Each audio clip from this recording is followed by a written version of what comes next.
আসসালামু আলাইকুম ওয়া রাহমাতুল্লাহি ওয়া বারাকাতুহু।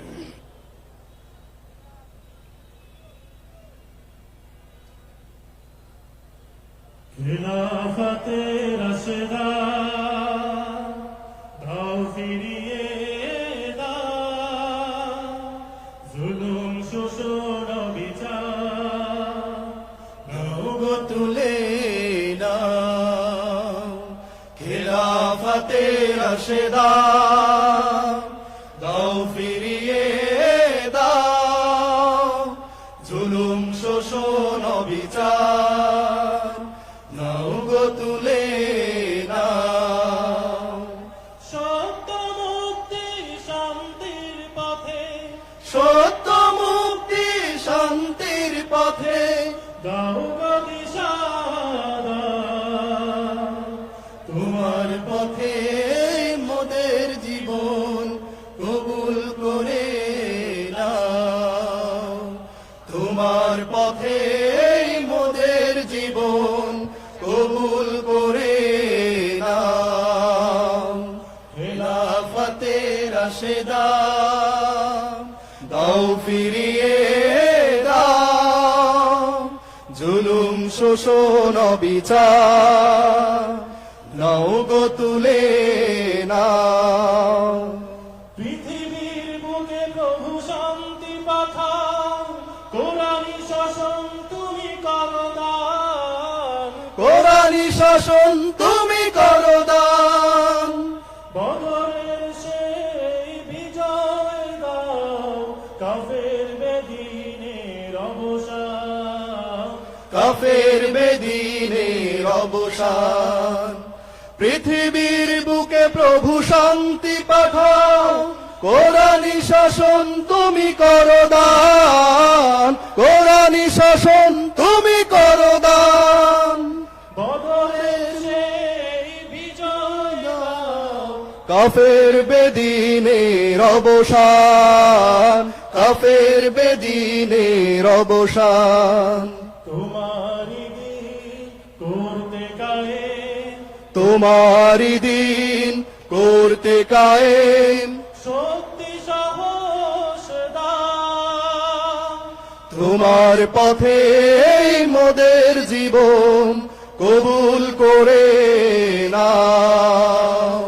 তোমার পথে মোদের জীবন কবুল করে নাও। চারিদিকে শঙ্কা মৃত্যু আহাজারি, ইসলাম ধ্বংসের আয়োজন আয়োজন।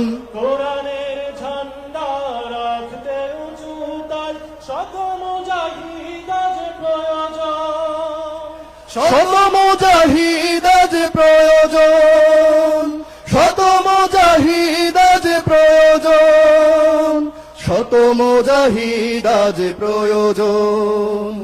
আবু বকরের মতো মুমিন পাঠাও, খালিদের মতো সেরা বীর, খালিদের মতো সেরা বীর। উমরের মতো করে শাসক পাঠাও, চিরদূর জয় শমশীর, চিরদূর জয় শমশীর। আবু বকরের মতো মুমিন পাঠাও, খালিদের মতো সেরা বীর, খালিদের মতো সেরা বীর। ওমরের মতো করে শাসক পাঠাও, চিরদূর জয় শমশীর, চিরদূর জয় শমশীর। তাদের মতো চিরদূরবার, তাদের মতোই চিরদূরবার, শক্তি সাহস দাও। তোমার পথে মোদের জীবন কবুল করে নাও। তোমার পথে মোদের জীবন কবুল করে নাও। খেলাফতে রাশেদা দাও ফিরিয়ে দাও, জুলুম শোষণ বিচার নাও গো তুলে নাও।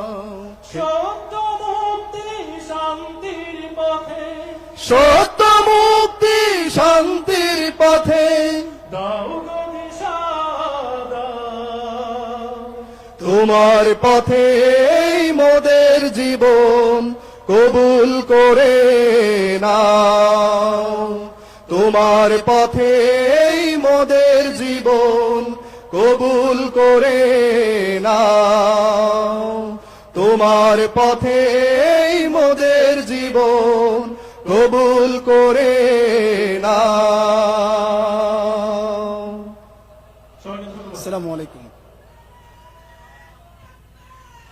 আল্লাহু আকবার।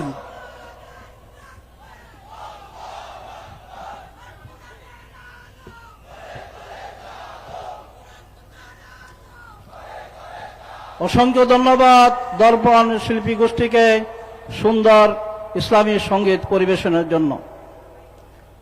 ওয়াকুল জাআল হক ওয়া যাহাকাল বাতিল ইন্নাল বাতিলা কানা যাহুকা।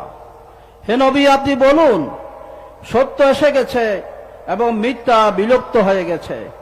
মিথ্যার বিলুপ্তি অনিবার্য। সূরা বনী ইসরাইল আয়াত 81। বিশ্বব্যাপী তৌহিদি জনতার হৃদয়ের স্পন্দন, আল কোরআনের প্রতিরুদ্ধ কণ্ঠ, শহীদ আল্লামা দেলাওয়ার হুসাইন সাঈদী রাহিমাহুল্লাহর স্মৃতি বিজড়িত শহীদ রজব আলী তথা প্যারেড ময়দানের ঐতিহাসিক তাফসীরুল কুরআন মাহফিলের প্রথম দিবসের এই পর্যায়ে মুক্ত মুফাসসির হিসাবে তাফসীর পেশ করছেন আল্লামা শহীদ সাঈদী রাহিমাহুল্লাহর সুযোগ্য উত্তরসূরি, বিশিষ্ট মুফাসসির, তাফসীর জগতের উজ্জ্বল নক্ষত্র জনাব আল্লামা আব্দুল্লাহ আল আমিন। জনাব আব্দুল্লাহ আল আমিন।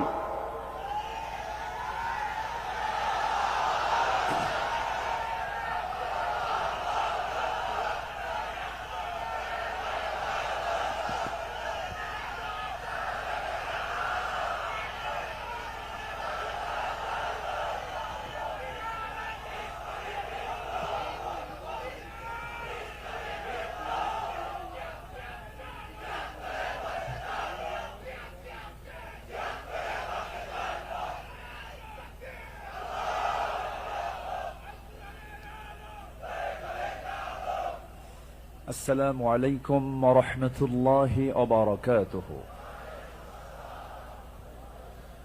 السلام عليكم ورحمة الله وبركاته.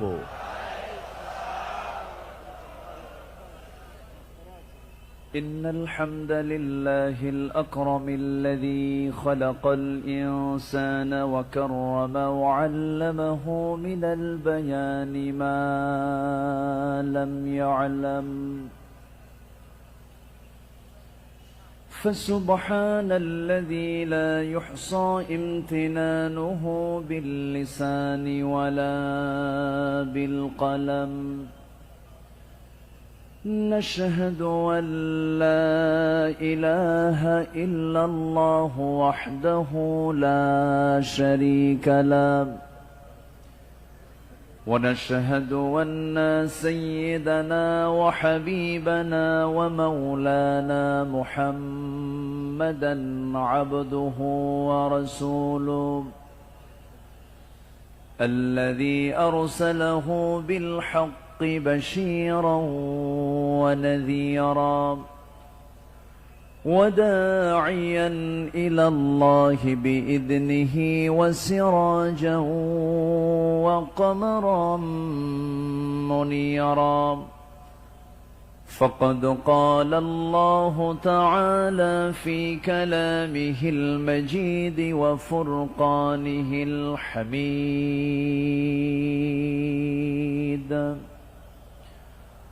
أعوذ بالله من الشيطان الرجيم. بسم الله الرحمن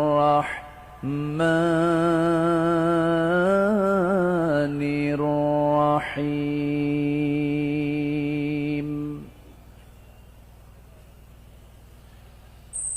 والسابقون الأولون من المهاجرين والأنصار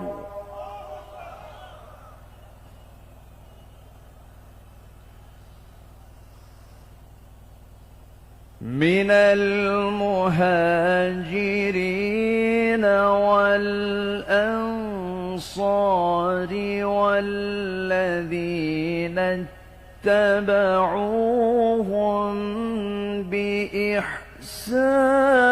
بإحسان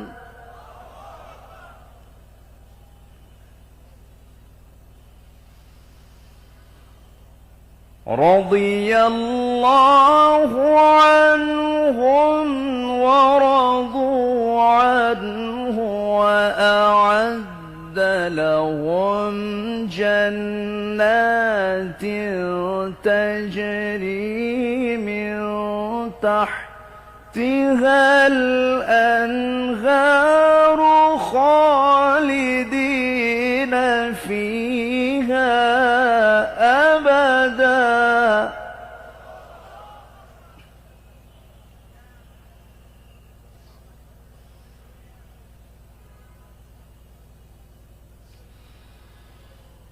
وأعد لهم جنات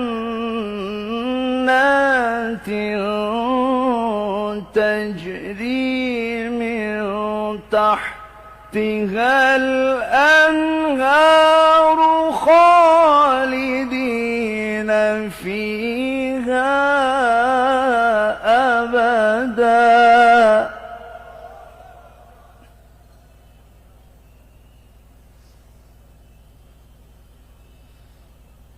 ذلك الفوز العظيم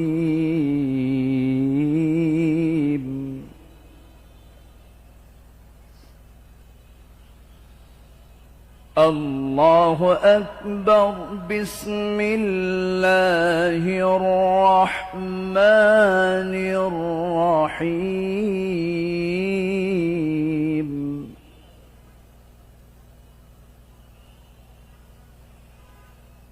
إن الله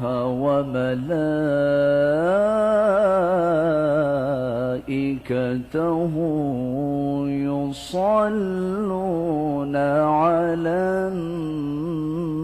النبي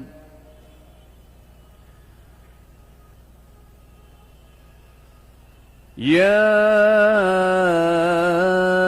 أيها الذين آمنوا صلوا عليه وسلموا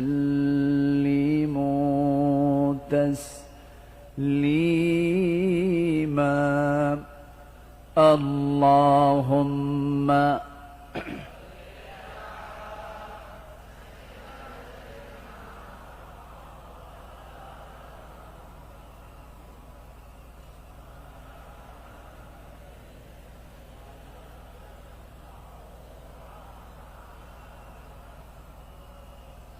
একটু মোহাম্মত দিয়ে নবীর প্রেমে মাতোয়ারা হয়ে জবান খুলে আওয়াজ দিয়ে সবাই বলুন আল্লাহুম্মা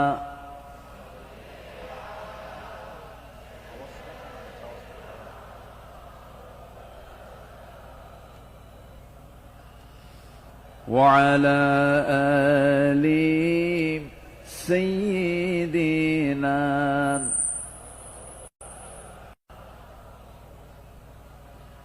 সবাই বলুন বালাগাল উলা বিকামালিহি কাশাফাত তুজা বিজামালিহি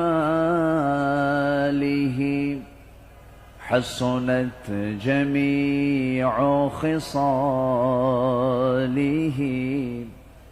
سلوا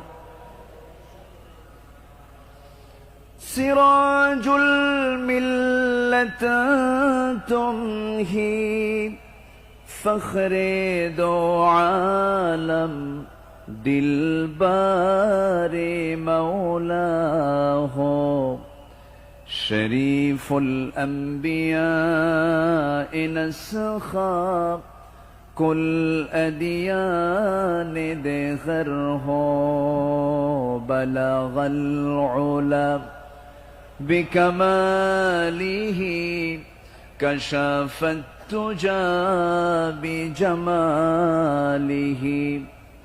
हसनत जमीउ खिसालिही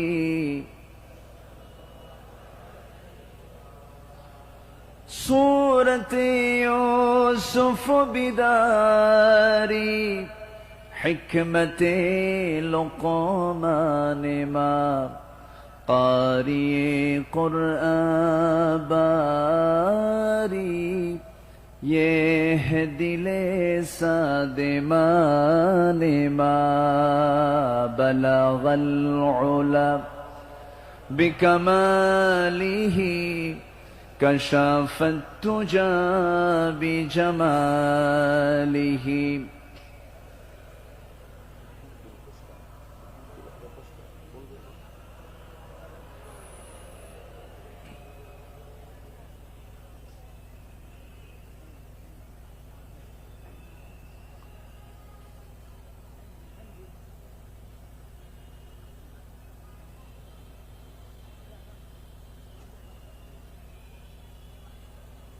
চট্টগ্রামের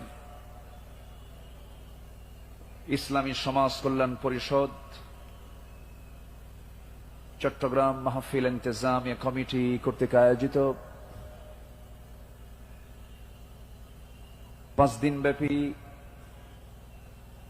ঐতিহাসিক তাফসীরুল কুরআন মাহফিল 2025 ঐতিহাসিক প্যারেড ময়দানে অনুষ্ঠিত।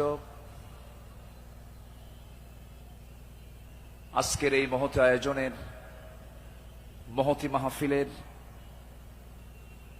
সম্মানিত সুযোগ্য সভাপতি ইসলামী সমাজ কল্যাণ পরিষদ চট্টগ্রামের সম্মানিত সাহেবে সদর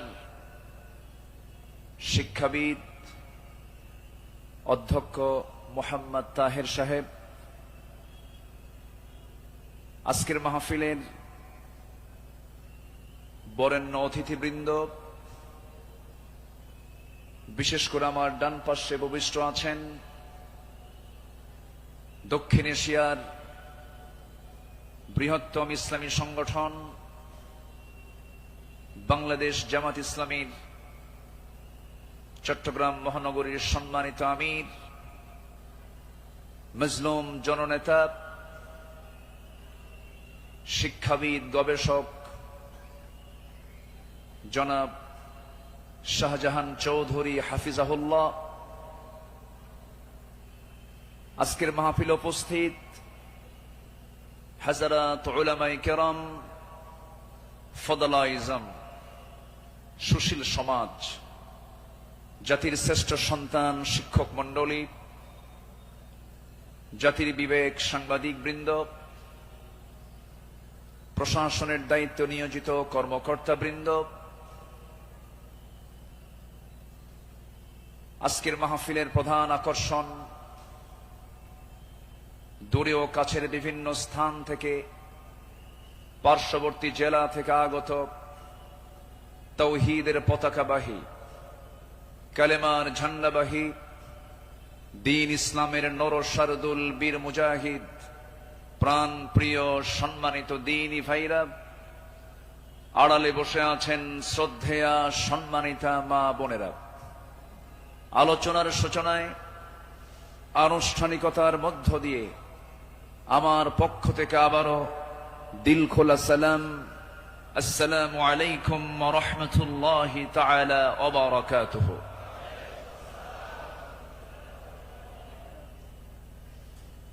সবাই কেমন আছেন? ওনারা বেগুন কেন আছেন? যে আইকম আছি আলহামদুলিল্লাহ। আল্লাহ তাআলা আমাকে আপনার সাথীতে বসে রেখেছেন, বলি আলহামদুলিল্লাহ। মহান রব্বে করিমের দরবারে লাখ কোটি শুকরিয়া, যে মহান আল্লাহ সুবহানাহু ওয়া তাআলা দীর্ঘ 18 বছর পরে, 1.5 যুগ পরে এই মাঠে কোরআন শোনার এমন একটি অনুকূল পরিবেশ যে মহান রব্বে করিম করে দিলেন, সেই মহান জাল্লা শানুহুর দরবারে আমরা সবাই লাখ কোটি শুকরিয়া আদায় করছি। মুহাব্বাতান জোরালো কণ্ঠে বলে উঠছি আলহামদুলিল্লাহ। চিৎকার মেরে বলছি আল্লাহুম্মা ইন্নী আসআলুকা আল হুদা ওয়াত তুকা ওয়াল আফাফা ওয়াল গিনা। সবাই বলি আল্লাহুম্মা আইন্নি আলা যিকরিকা ওয়া শুকরিকা ওয়া হুসনি ইবাদাতিকা। আমরা আল্লাহ তাআলার শুকর আদায় করে নিলাম। সম্মানিত হাজিরিন, এই মাহফিলের যিনি আলোচনা শুরু করেছেন, এই মাহফিল যাকে দিয়ে আলোচনা শুরু হয়েছে, শহীদ আল্লামা দিলওয়ার হুসাইন সাইদি রাহিমাহুল্লাহ, তিনি সর্বশেষ এই ময়দানে কথা বলেছেন 2006 সালে। এরপর পৃথিবীতে বেঁচে থাকার পরেও তিনি এই মাহফিল আসতে পারেন নাই। তিনি আসতে চেয়েছেন কিন্তু আসতে দেওয়া হয় নাই। তিনি আজকে আমাদের মাঝ থেকে বিদায় নিয়েছেন। তিনি আলামে বারজাখে আছেন। শুরুতেই আমরা তার রূহের মাগফিরাত কামনা করছি। আল্লাহ তুমি তার কবরটাকে জান্নাতের টুকরা বানায়া দাও। সম্মানিত ভাইয়েরা, আজকে যদি তিনি বেঁচে থাকতেন, এই চেয়ারে বসার যোগ্যতা তো আমাদের নাই। আমি তো জানি আমার এলেম কালাম কদ্দুর। আমি আব্দুল্লাহ আমিন, লা ইলমা লানা ইল্লা মা আল্লামতানা। আজকে এই চেয়ারে তাকি মানায়। তিনি দুনিয়া থেকে বিদায় নিয়েছেন। তার বড় শখ দুটো ছিল, একটা হলো আল্লাহর ঘর জিয়ারা করা, তিনি প্রায় প্রায় বলতেন, আর আরেকটা হলো তিনি যেন বের হয়ে কোরআনের এই ময়দানে যেন তিনি কথা বলতে পারেন। কিন্তু বাতিল শক্তিরা তাকে সেই তার চাওয়াটা পূরণ করতে দেয়নি। 2023 সালের 13ই আগস্ট চিকিৎসার নাম করে সুস্থ একজন মানুষকে জেলখানা থেকে বের করে হসপিটালে জোর করে ভর্তি করিয়ে ইনজেকশন পুশের মধ্য দিয়ে পয়জনিং করে বিষ প্রয়োগ করে দিল্লির প্রেসক্রিপশনে তাকে হত্যা করা হয়েছে। তাফসীর মাহফিলের এই প্ল্যাটফর্ম থেকে সুস্পষ্ট ভাষায় জানান দিতে চাই, আল্লামা সাইদির মতো এই কিংবদন্তির হত্যার সঙ্গে জড়িত চূড়ান্ত শাস্তি নিশ্চিত করা হোক। এ মতের পক্ষে রাজি আছেন কারা কারা? হাত উঁচু করে দেখান মুসলমান।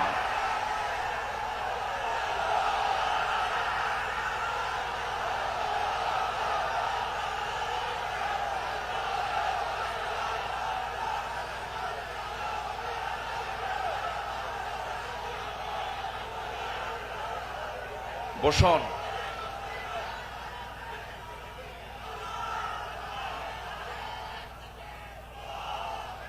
বসুন।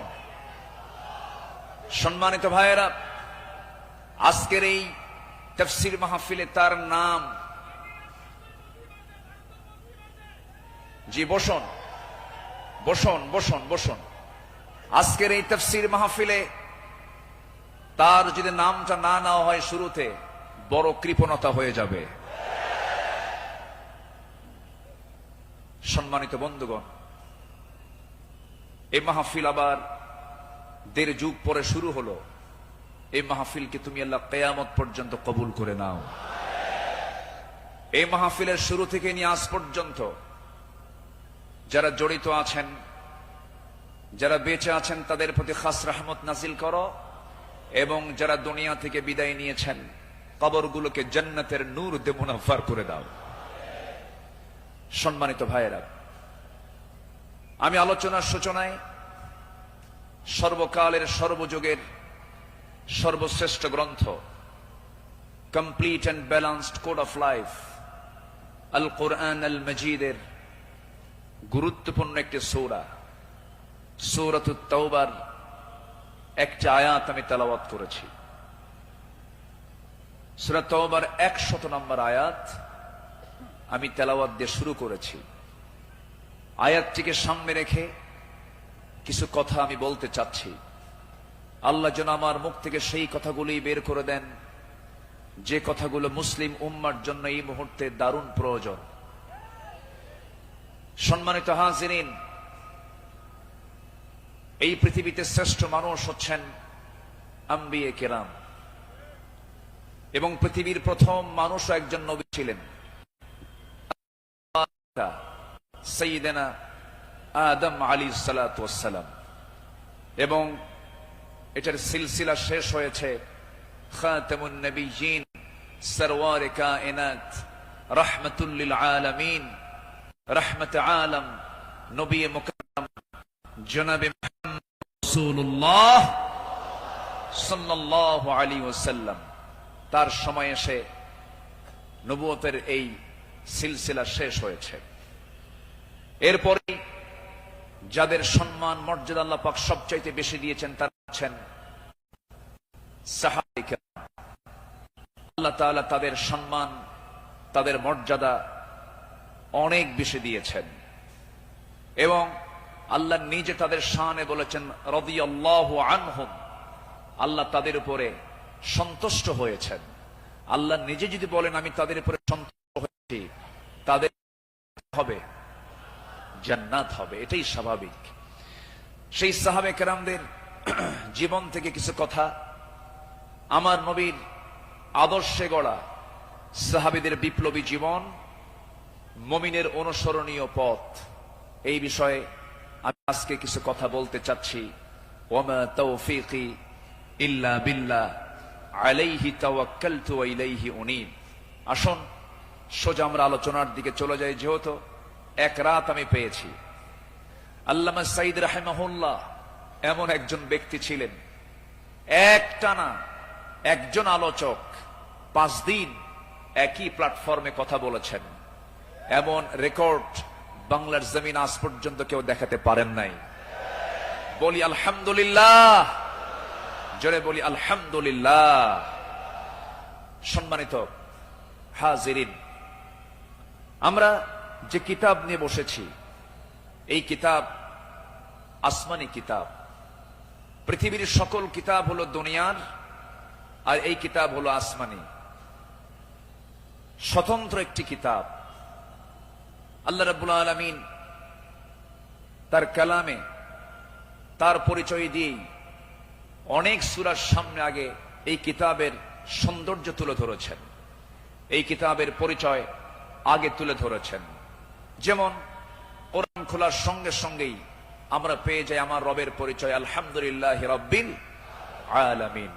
এরপরে আমরা যখন সেকেন্ড সূরাতে আসি তখন পেয়ে যাই এই কিতাবের পরিচয় যালিকাল কিতাব লা রাইবা ফীহি। আবার আলে ইমরানে আসেন, এরকম পরিচয় পাওয়া যায়। সূরা ইয়াসিন, সূরা রহমান, সূরা ইউসুফ, অনেক সূরার শুরুতে আল্লাহ রাব্বুল আলামিন আগে এই কিতাবের সৌন্দর্য তুলে ধরেছেন। আল্লাহ রাব্বুল আলামিন বলেন আর রহমান আল্লামাল কুরআন খালাকাল ইনসানা আল্লামাহুল বায়ান الشمس والقمر بحسبان والنجم والشجر يسجدان জোরে বলুন আল্লাহু আকবার। তিনি রহমান, যিনি বান্দাকে কোরআন শিক্ষা দিয়েছেন।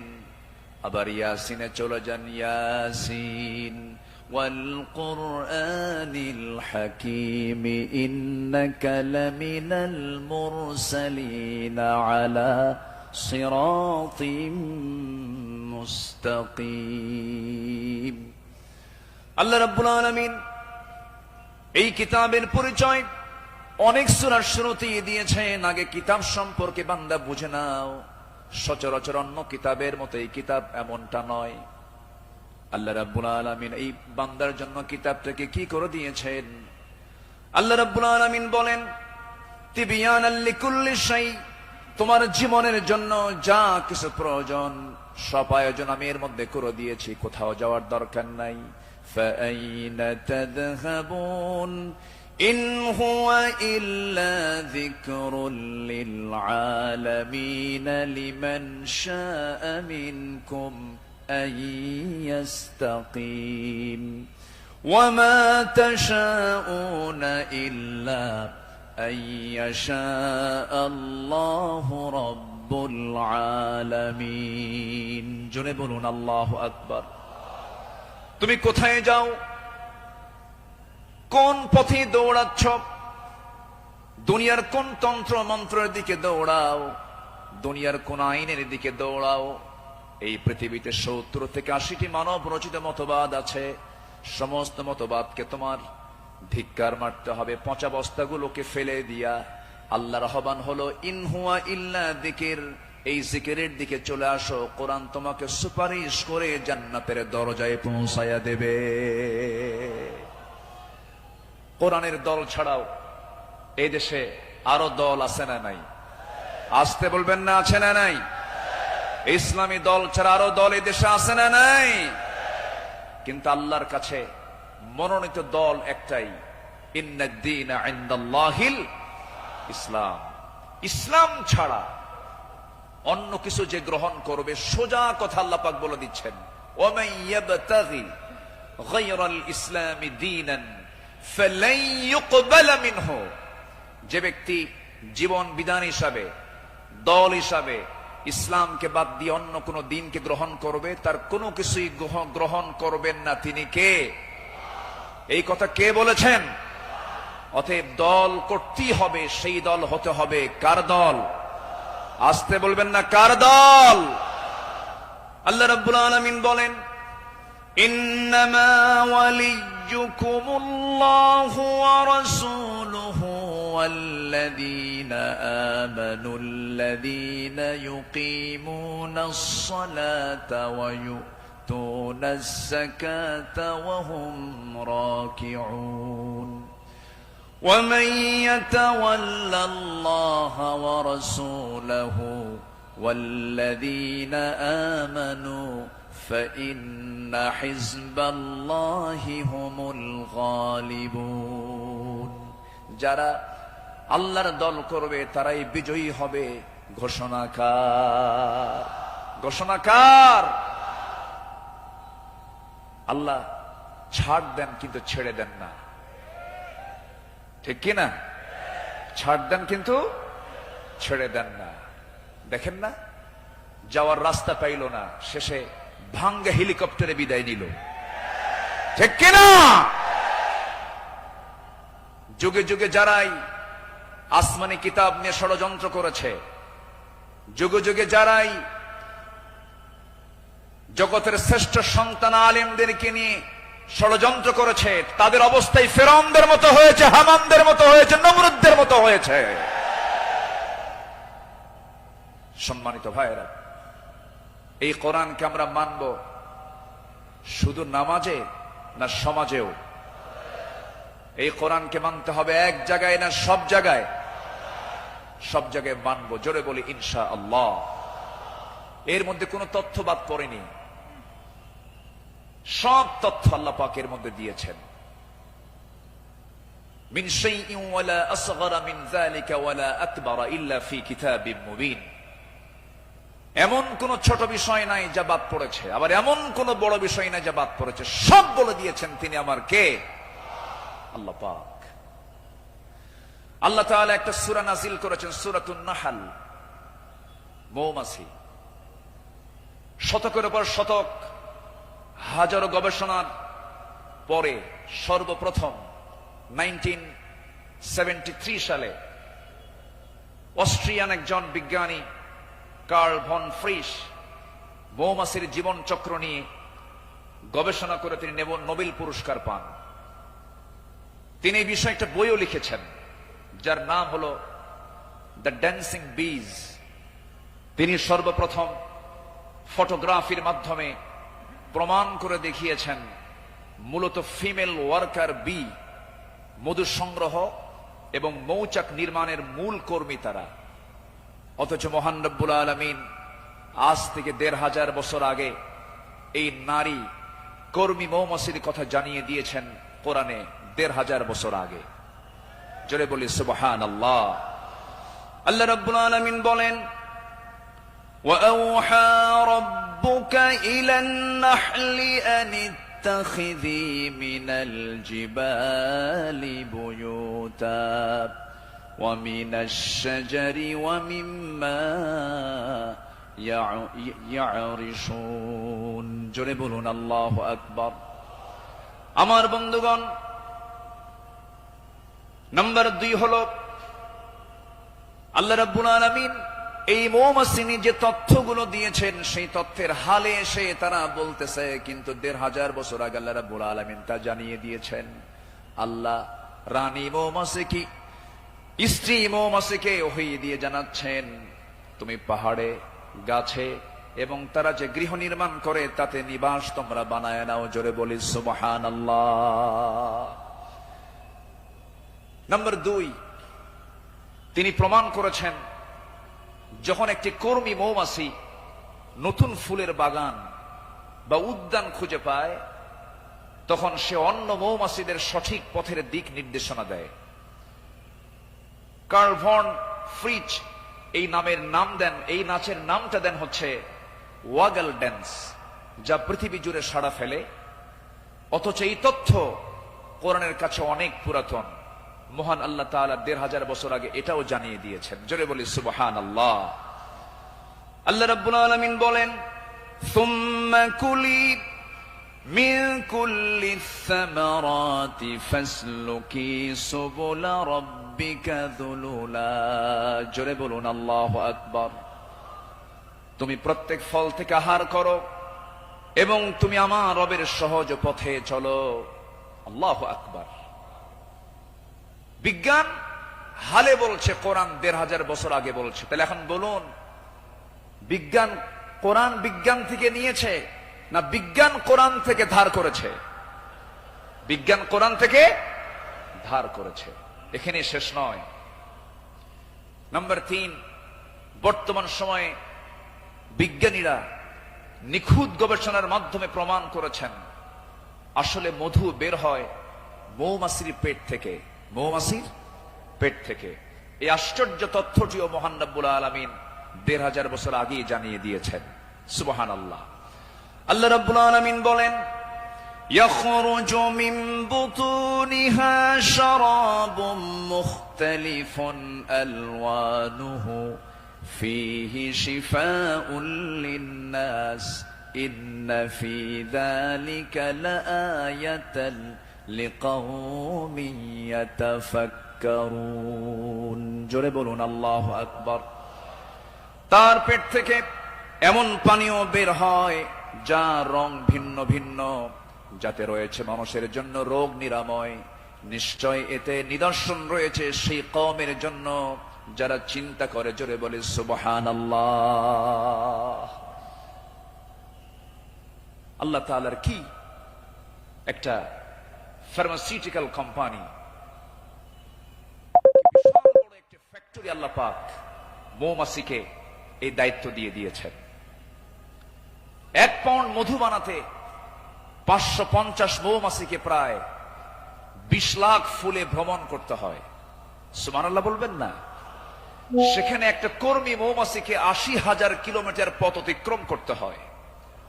অন্য একটি গবেষণায় এসেছে ১৪.৫ লাখ কিলোমিটার পথ অতিক্রম করতে হয়, যা দিয়ে পুরো পৃথিবীটাকে ৩ বার প্রদক্ষিণ করা সম্ভব। শুধু ১ পাউন্ড মধু তৈরিতে মৌমাছির এত কষ্ট করতে হয়। আল্লাহু আকবার বলেন। মহান আল্লাহ তাআলা এই মৌমাছির মধ্যে সঠিক পরিমিত তাপমাত্রা বোঝার মতো আশ্চর্য একটা ক্ষমতা দিয়েছেন।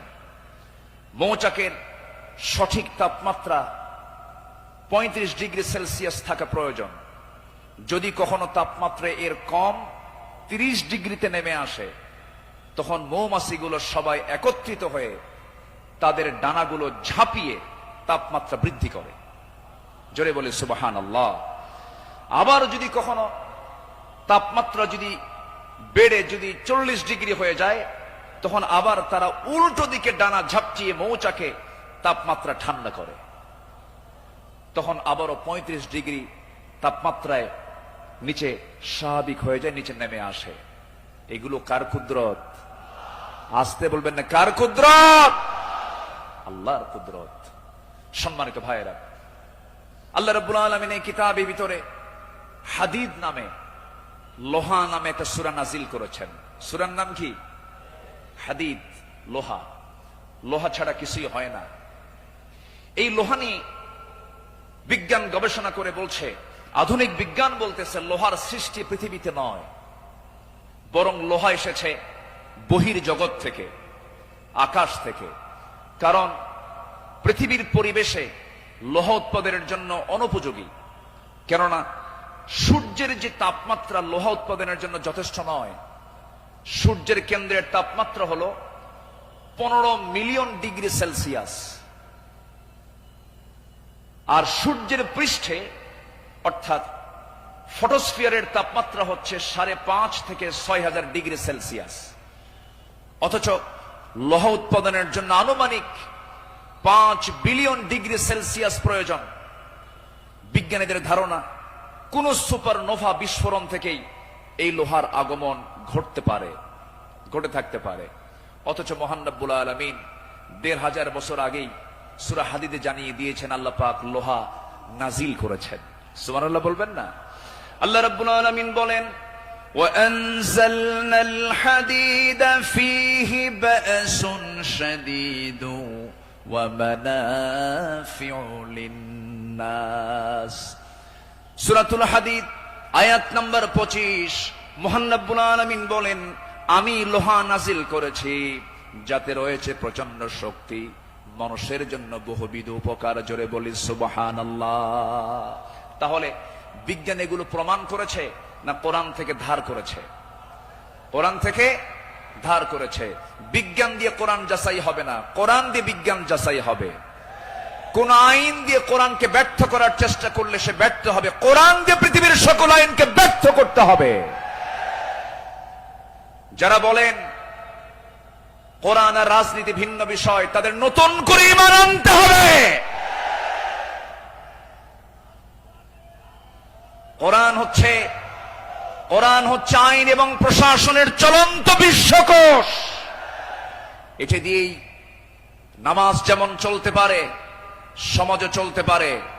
কোরআন দিয়ে ক্যান্টনমেন্ট চলবে, কোরআন দিয়ে প্রশাসন চলবে। কোরআন দিয়ে চলতে পারে না এমন কোন প্ল্যাটফর্ম নেই, কোরআন দিয়ে সব চলবে, এটাই স্বাভাবিক। এই বিশ্বাস যার আছে তার ঈমান আছে, এই বিশ্বাস যার নাই তার ঈমান নাই, নাই, নাই।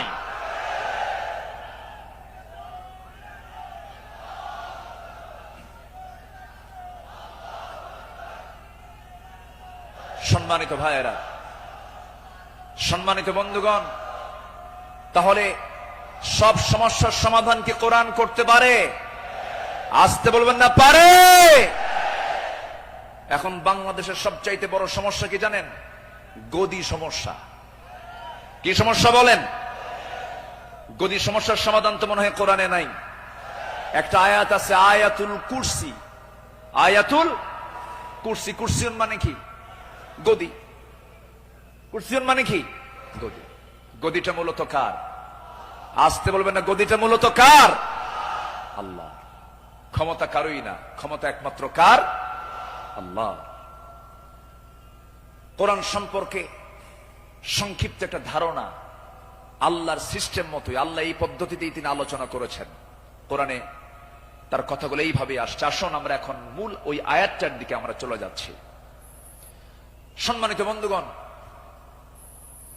আমার নবীর আদর্শে গড়া সাহাবীদের বিপ্লবী জীবন, মুমিনের অনুসরণীয় পথ। আমাদের পথ তো সেই পথ যে পথে আমার রাসূল চলেছেন, যে পথে সাহাবীরা চলেছেন। এই পথ ছাড়া আমাদের দ্বিতীয় কোনো পথ আছে? আসতে বলবেন না আছে? সেই সাহাবীদের সম্মানটা কত! আল্লাহ রাব্বুল আলামিন বলেন, والسابقون الأولون من المهاجرين والأنصار والذين اتبعوهم بإحسان رضي الله عنهم ورضوا عنه وأعد لهم جنات تجري تحتها الأنهار خالدين فيها أبدا ذلك الفوز العظيم جنبنا الله أكبر মুহাজির এবং আনসারদের মধ্যে যারা ঈমানে প্রথমে যারা অগ্রগামী হয়েছে এবং যারা নিষ্ঠার সাথে তাদের অনুসরণ করেছে, আল্লাহ তাদের সকলের প্রতি সন্তুষ্ট হয়েছেন, তারাও তার প্রতি সন্তুষ্ট হয়েছেন।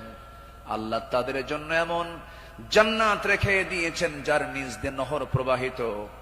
আল্লাহ তাআলা সেই জায়গায় তাদেরকে চিরকাল রাখবেন, আর এটার চাইতে মহা সাফল্যের অন্য কিছু হতে পারে না। জোরে বলি সুবহানাল্লাহ। আমার ভাইরা, যাদের প্রতি আল্লাহ রাজি হন তারাই তো আমাদের অনুসরণীয় হওয়ার কথা। যারা আল্লাহর রহমত প্রাপ্ত বান্দা, যাদের দুনিয়াতে জান্নাতের সংবাদ দিয়েছেন, এমন 10 জন সাহাবী ছিলেন যাদেরকে আল্লাহ রাব্বুল আলামিন দুনিয়াতে জান্নাতের সংবাদ তাদের কানে শুনিয়ে দিয়েছেন। জোরে বলি সুবহানাল্লাহ। একজন সাহাবীকে যদি কেউ ফলো করতে পারে তার জন্য জান্নাত ইজি হয়ে যাবে। আস-সাহবাতু কান-নুজুম, সাহাবীরা হচ্ছে আকাশের নক্ষত্রের সমান। আল্লাহু আকবার বলেন। সম্মানিত ভাইয়েরা, মুমিনদের অনুসরণীয় যে পথ, আমি 10টা পয়েন্ট আমি কথা বলতে চাই। নাম্বার 1, আল্লাহ এবং রাসূলের প্রতি বিনম্র চিত্তে অটুট আনুগত্য। আল্লাহ এবং রাসূলের প্রতি বিনম্র চিত্তে অটুট আনুগত্য, এটা ছিল সাহাবীদের জীবনের সবচেয়ে বড় আমল। বলি আলহামদুলিল্লাহ। সম্মানিত ভাইয়েরা, আল্লাহ রাব্বুল আলামিন সুন্দর করে এই ব্যাপারে বলছেন। আল্লাহ রাব্বুল আলামিন বলেন, ইয়া আইয়ুহাল্লাযীনা আমানু আতিউল্লাহা ওয়া রাসূলাহু ওয়া লা তাওয়াল্লাউ আনহু ওয়া আনতুম তাসমাউন। জোরে বলুন আল্লাহু আকবার। সূরাতুল আনফাল আয়াত নাম্বার 20, মহান রব্বুল আলামিন বলেন, হে বিশ্বাসীরা, তোমরা আল্লাহ এবং তার রাসূলের তোমরা আনুগত্য করো। তার নির্দেশ শ্রবণ করার পরেও তার আনুগত্য থেকে তোমরা কখনো মুখ ফিরিয়ে নেবে না। আল্লাহ রাব্বুল আলামিন সুন্দর করে হুকুম আকারে দিয়েছেন। আমার বন্ধুগণ, আনুগত্য ছাড়া, ইত্তেবা ছাড়া বান্দা কখনো জান্নাত পেতে পারে না। মহান রব্বুল আলামিন আরেক জায়গায় সুন্দর করে কমন একটা আয়াত বলে দিয়েছেন, ইন কুনতুম তুহিব্বুনাল্লাহা ফাত্তাবিউনি ইউহিব্বুকুমুল্লাহু ওয়া ইয়াগফির লাকুম যুনুবাকুম ওয়াল্লাহু গফুরুর রহিম। জোরে বলুন আল্লাহু আকবার।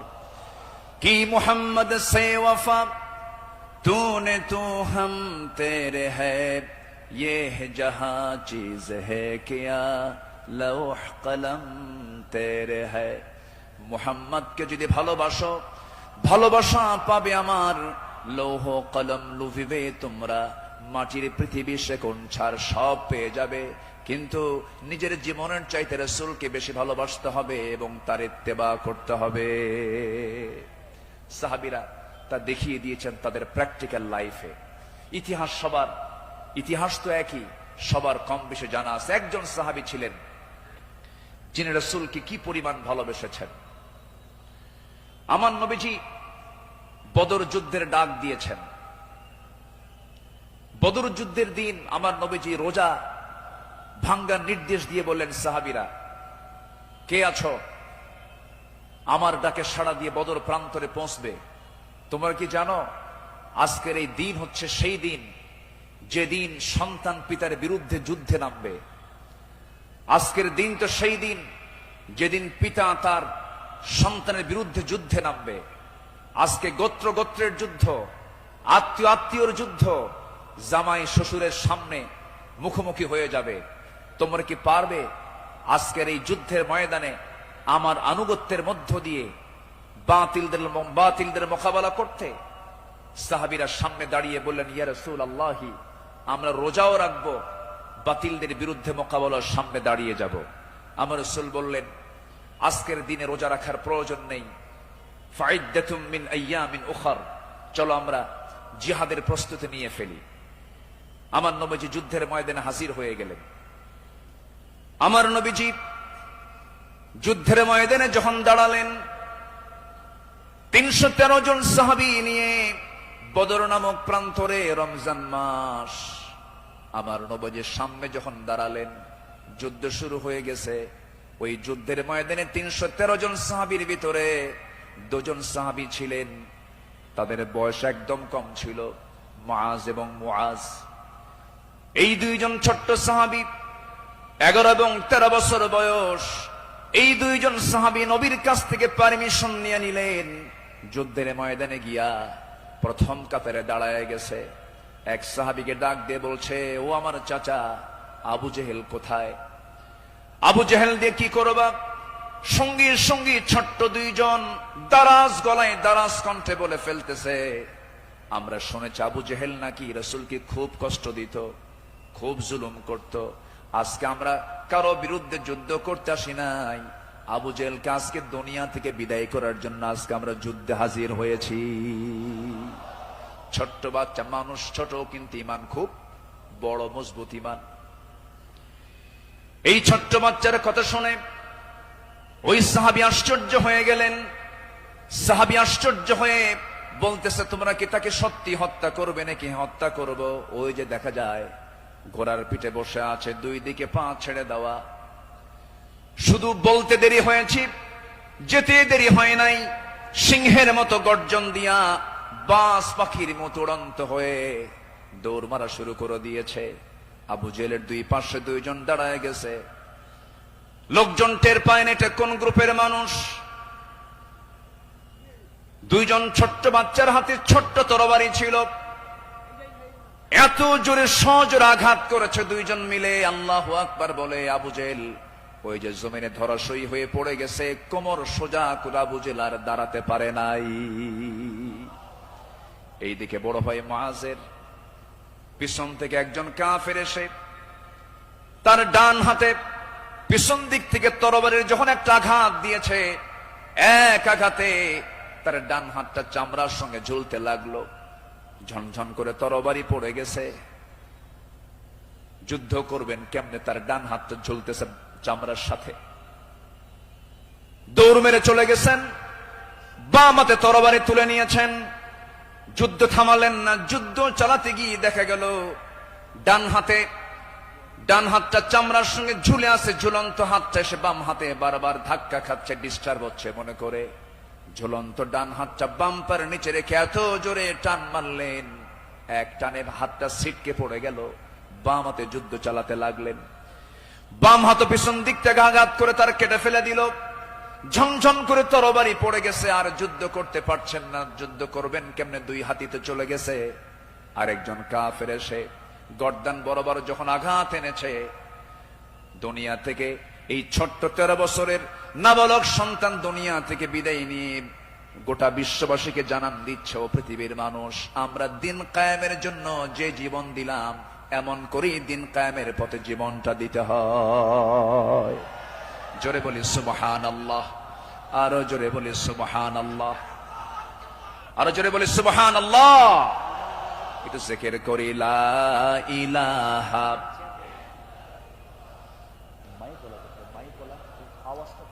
আরো জোরে লা ইলাহা,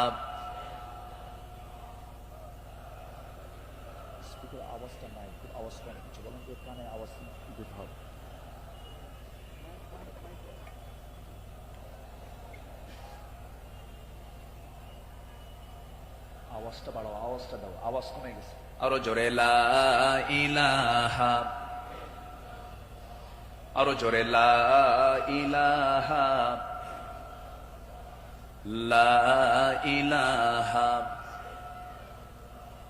লা ইলাহা ইল্লাল্লাহু মুহাম্মাদুর রাসূলুল্লাহ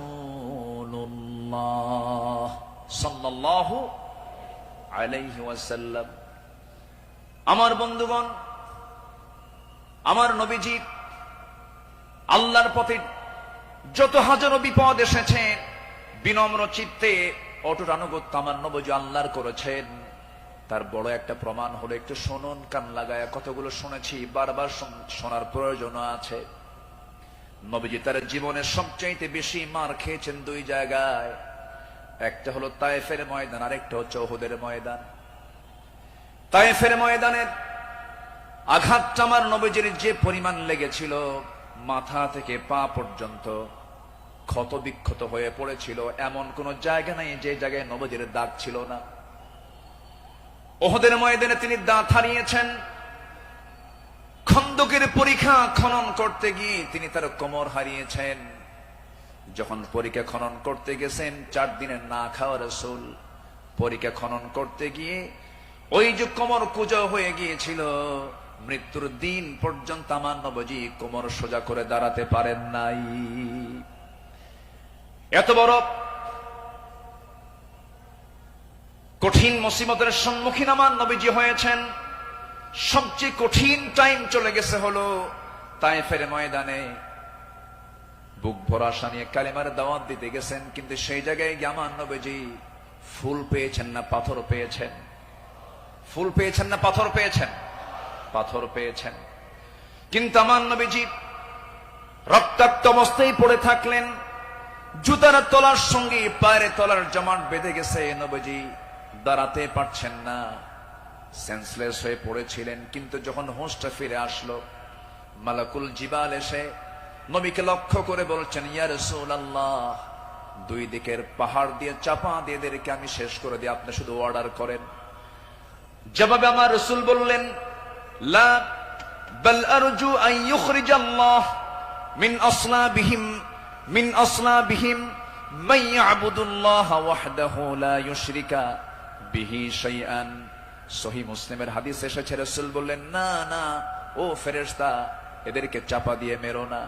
আমি আশা করি এদের ওরস থেকে যে সন্তান জন্ম নেবে তারা আল্লাহর ইবাদত করবে। জোরে বলি সুবহানাল্লাহ।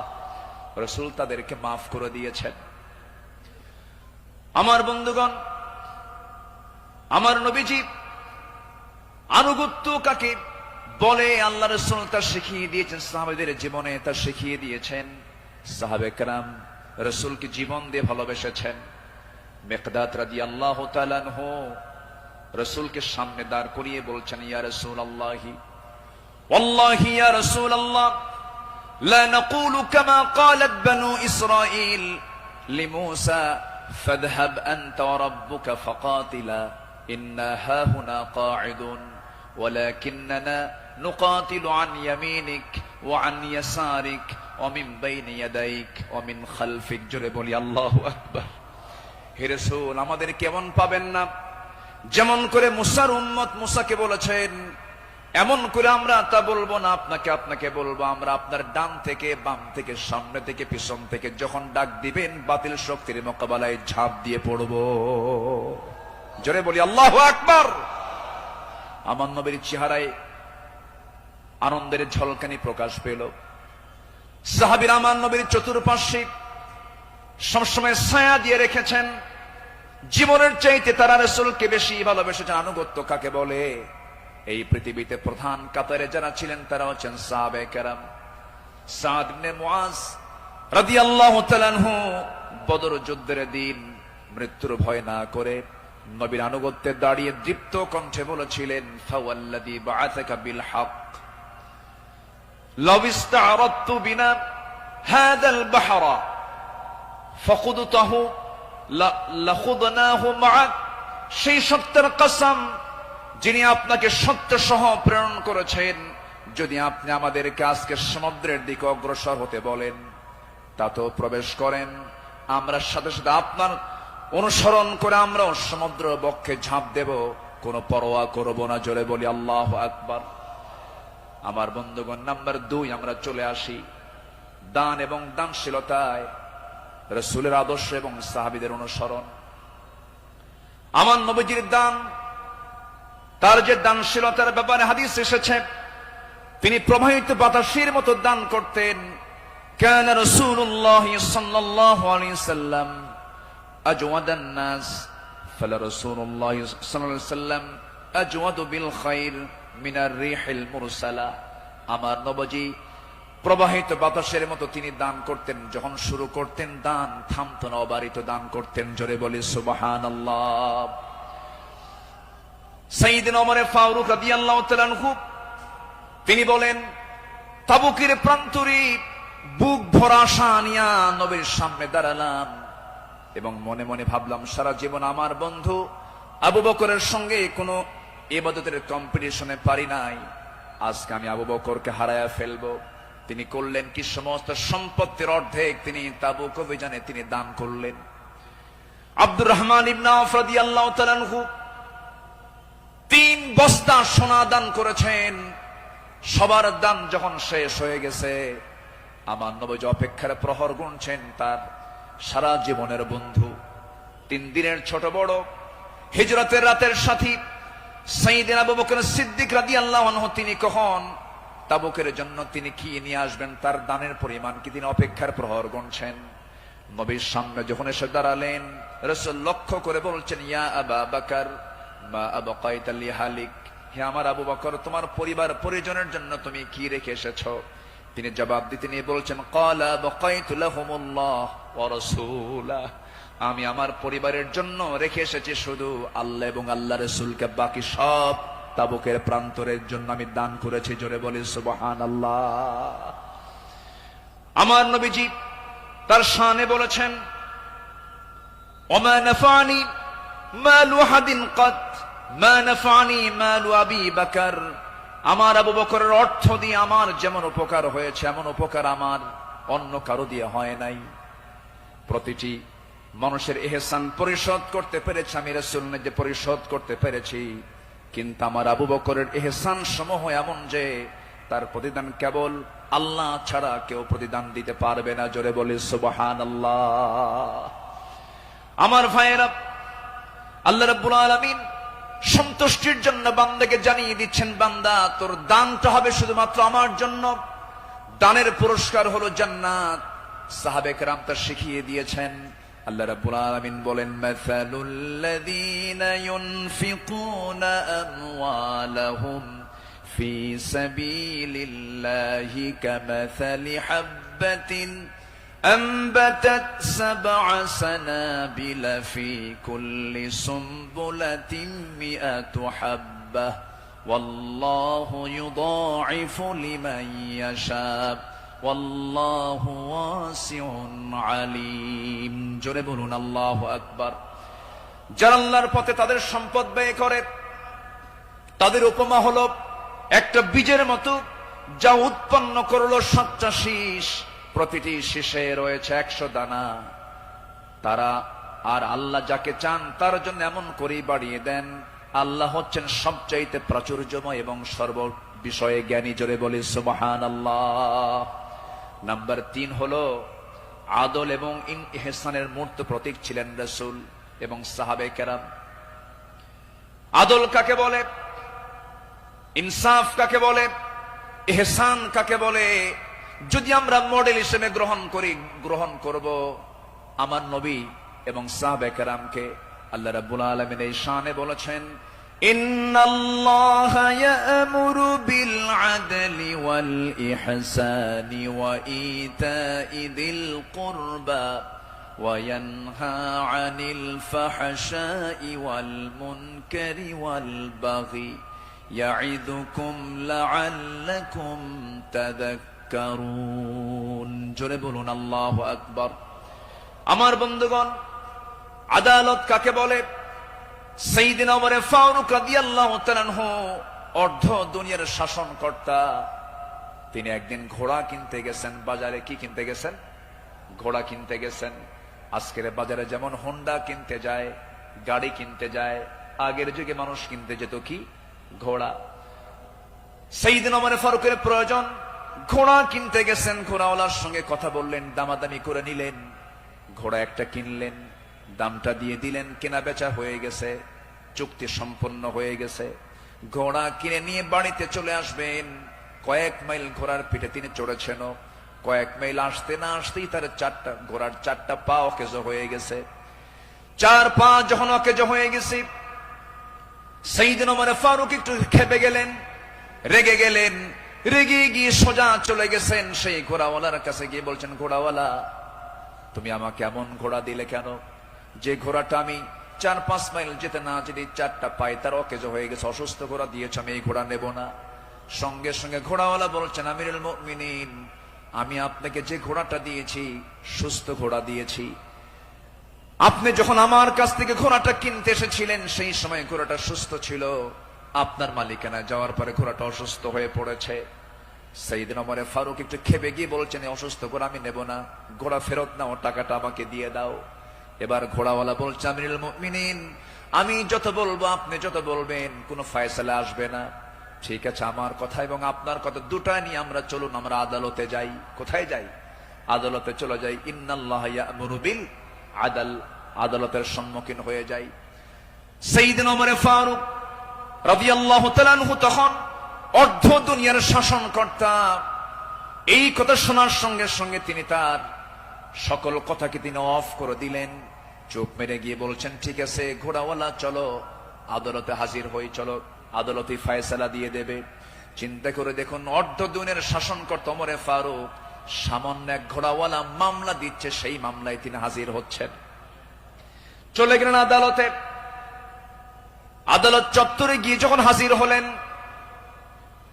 বিচারালয়ের চেয়ারে বসা একজন কাজী যখন সাইয়েদনা ওমর ফারুককে দেখেছেন, দেখা মাত্রই তিনি দাঁড় হয়ে বলছেন, আমিরুল মুমিনিন, আপনি কেন আদালতে, কি হয়েছে? তিনি এবার বলছেন, বিচারপতি, আমি ঘোড়া কিনতে গেছি, ঘোড়া সে আমাকে অসুস্থ ঘোড়া দিয়েছে, আমি এই ঘোড়া নেব না, সেজন্য বিচার আদালত পর্যন্ত গড়িয়েছে, কি করা যায়? কাজী সুরাই ইবনুল হারিস আল কিন্দি রাহিমাহুল্লাহ সেই বিচারপতির নাম। তিনি বলছেন, আমিরুল মুমিনিন, দুপক্ষের কথাই তো শুনতে হবে। দুপক্ষের কথাই তিনি শুনলেন। ঘোড়াওয়ালাও তার বক্তব্য দিল, খলিফাতুল মুসলিমিন তিনিও তার বক্তব্য পেশ করলেন, তার কথাগুলো বললেন। দুজনের কথা শোনার পরে কাজী সুরাই ইবনুল হারিস আল কিন্দি রাহিমাহুল্লাহ এবার বলছেন, আমিরুল মুমিনিন, অবশ্যই আপনি সম্মানিত, আপনি খলিফাতুল মুসলিমিন, কিন্তু আদালতটাকে কায়েম করার জন্য আমি আজকে আপনার কাছে দুঃখ প্রকাশ করছি। আজকে এই আদালতের রায়টা আপনার পক্ষে যাবে না, এই রায়টা সম্পূর্ণ ঘোড়াওয়ালার পক্ষে চলে যাবে। আমি আপনাকে বুঝাইয়া দিচ্ছি। এবার তিনি বলছেন, আমিরুল মুমিনিন, আপনি আমার সামনে যে কথা বলছেন, আপনি এই জায়গা থেকে সুস্থ অবস্থায় বাড়ি পর্যন্ত ফিরবেন, তার কোনো গ্যারান্টি আছে নাকি? না, গ্যারান্টি নাই। তাই যদি হয় যে ঘোড়াটা আপনি কিনে নিয়েছেন, সেই ঘোড়াটা সুস্থ অবস্থায় কিনেছেন, আপনার মালিকানায় যাওয়ার পরে ঘোড়াটা অসুস্থ হতেই পারে, অসুস্থ হয়ে গেছে, কিন্তু সেই ঘোড়াটা ফেরত দিয়া আপনি টাকা ফেরত নিবেন, এমনটা তো ইসলাম এলাও করে না। সাইয়েদনা ওমর ফারুক রাদিয়াল্লাহু তাআলা আনহু একটা কথাও বললেন না। আদালত চত্বর থেকে তিনি বের হয়ে গেলেন।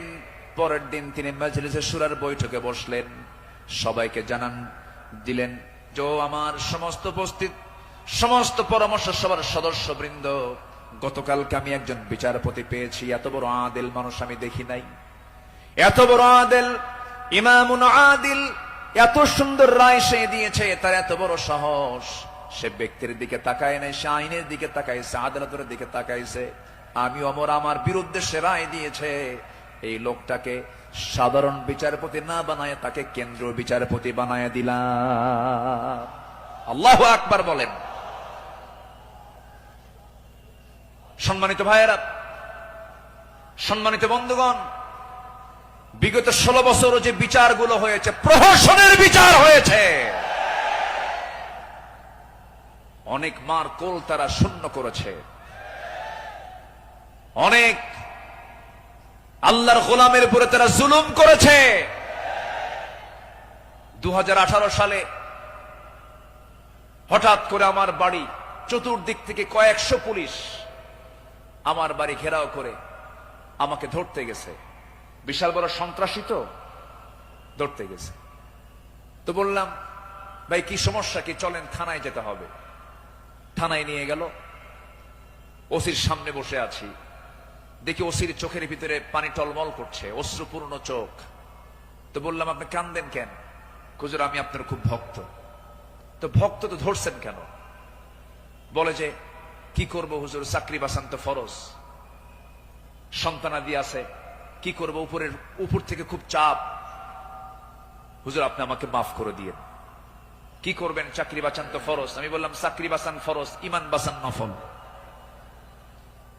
মামলা একখান দিয়া চালান দিয়ে দিল, কোর্টে না মঞ্জুর করলো, কোনো মঞ্জুর হবে না। সেখান থেকে নিয়ে চলে গেল জেলখানায়। জেলখানায় ঢুকলাম, ঢুকেই দেখি 80-85 বছরের এক বুড়া মানুষ আমারে দেখে লম্বা একখান সালাম দিয়ে বলে, হুজুর আপনি জেলখানায় ঢুকলেন, খুব খুশি হলাম। তো বললাম, ঢুকলাম জেলখানায়, খুশি হলেন আপনি, ব্যাপারটা কি? বলে, হুজুর দূর থেকে ওয়াজ শুনি, দূর থেকে আলোচনা শুনি, কাছে যেতে পারি না, মুসাফা করতে পারি না, একটু মনের কথাগুলো বলবো তাও পারি না। কত সুন্দর আপনি আমার কাছে ধরা দিলেন, দোয়া করে জেলখানায় থাকেন। তো আমি এখন উল্টা মুরব্বীকে বললাম, চাচা আপনি জেলখানায় কেন এই বুড়া বয়সে, নাতিপুতি থুইয়া? তো বলতেছে, বাবা কি বলবো, বোমা হামলা, বোমা হামলা। কে মানে? আমার নামে বোমার মামলা দিয়েছে, আমি নাকি বোমা মেরেছি। বাবা বলো তো, এই 80 বছরের বুড়ার হাতে যদি বোমা তুলে দেওয়া হয়, সেই বোমা লক্ষ্যে যাবে না নিজের মাথায় পড়বে? এ আচরণ করেছে তারা 16 বছর। ফেরাউন বেঁচে ছিল, ফেরাউন পৃথিবীতে বেঁচে ছিল 1600 বছর, এরা ছিল 16 বছর। সংখ্যার যে মিল হলো কেমনে বুঝলাম না। ফেরাউনের যে চরিত্র, এদের সেই একই চরিত্র তারা প্রকাশ করেছিল 16 বছর। দাড়ি দেখলেই, টুপি দেখলেই তাদেরকে জঙ্গিবাদীর তকমা লাগায় মামলা দিত। রাস্তার ফকির পর্যন্ত মামলার শিকার হয়েছে। আল্লাহ পাক একটা পরিবেশ আমাদেরকে উপহার দিয়েছেন, দিন কায়েমের কাজে আমরা এই পরিবেশকে কাজে লাগাবো। জোরে বলি ইনশাআল্লাহ, আরো জোরে বলি ইনশাআল্লাহ। আল্লামা সাঈদী তিনি দুনিয়া থেকে বিদায় নিয়েছেন, তার একটাই স্বপ্ন ছিল, এই বাংলার জমিন শাসন হবে কোন দিন? কোরআন দিয়া। এটাই তার স্বপ্ন ছিল। সেই স্বপ্ন পূরণ করার জন্য আল্লামা সাঈদীকে জীবন দিয়ে ভালোবাসেন আপনারা, আমি বিশ্বাস করি। কারণ 100 বছরের ইতিহাসে এমন রেকর্ড নাই। আল্লামা সাঈদীর শুধু ফাঁসির রায় দিয়েছিল, সেই রায়কে কেন্দ্র করে একই দিনে শতাধিক মুসলমান শাহাদাত বরণ করেছিল। সম্মানিত ভাইয়েরা, তার যে স্বপ্ন, এই দেশ আল্লাহর জমিন, আল্লাহর জমিন, আল্লাহর দিন কায়েম হোক, সেই জমিনে দিন কায়েম হওয়ার জন্য যদি বুকের তাজা প্রাণ ঢেলে দিতে হয়, বুকের তাজা রক্ত ঢেলে দিতে হয়, জানমাল দিতে হয়, সবাইকে রাজি আছেন? রাজি আছেন কারা কারা? হাত উঁচু করে দেখান মুসলমান।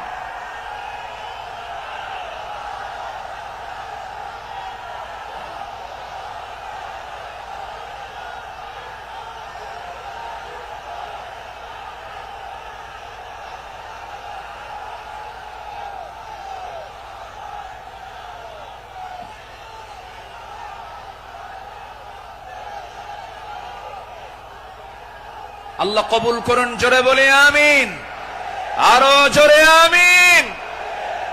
হাত নামান, বসুন। আমি তো দাঁড়াতে বলি নাই, আপনি দাঁড়ালেন কেন? জি, বসে পড়ুন। আমি কি আলোচনা চালাবো? আলোচনা চালাবো। আমার নির্দিষ্ট সময় কিন্তু শেষের দিকে প্রায়।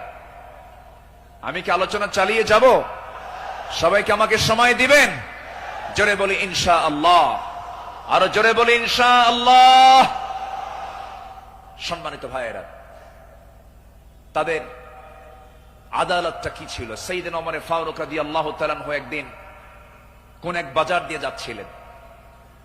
হঠাৎ করে কোন এক সাহাবীর গায়ে হাতে ছিল ছোট্ট ছড়ি, লাঠি ছিল, লাঠি দিয়ে ঘুতা মেরেছেন। মজা করে একটা ঘুতা মারলেন।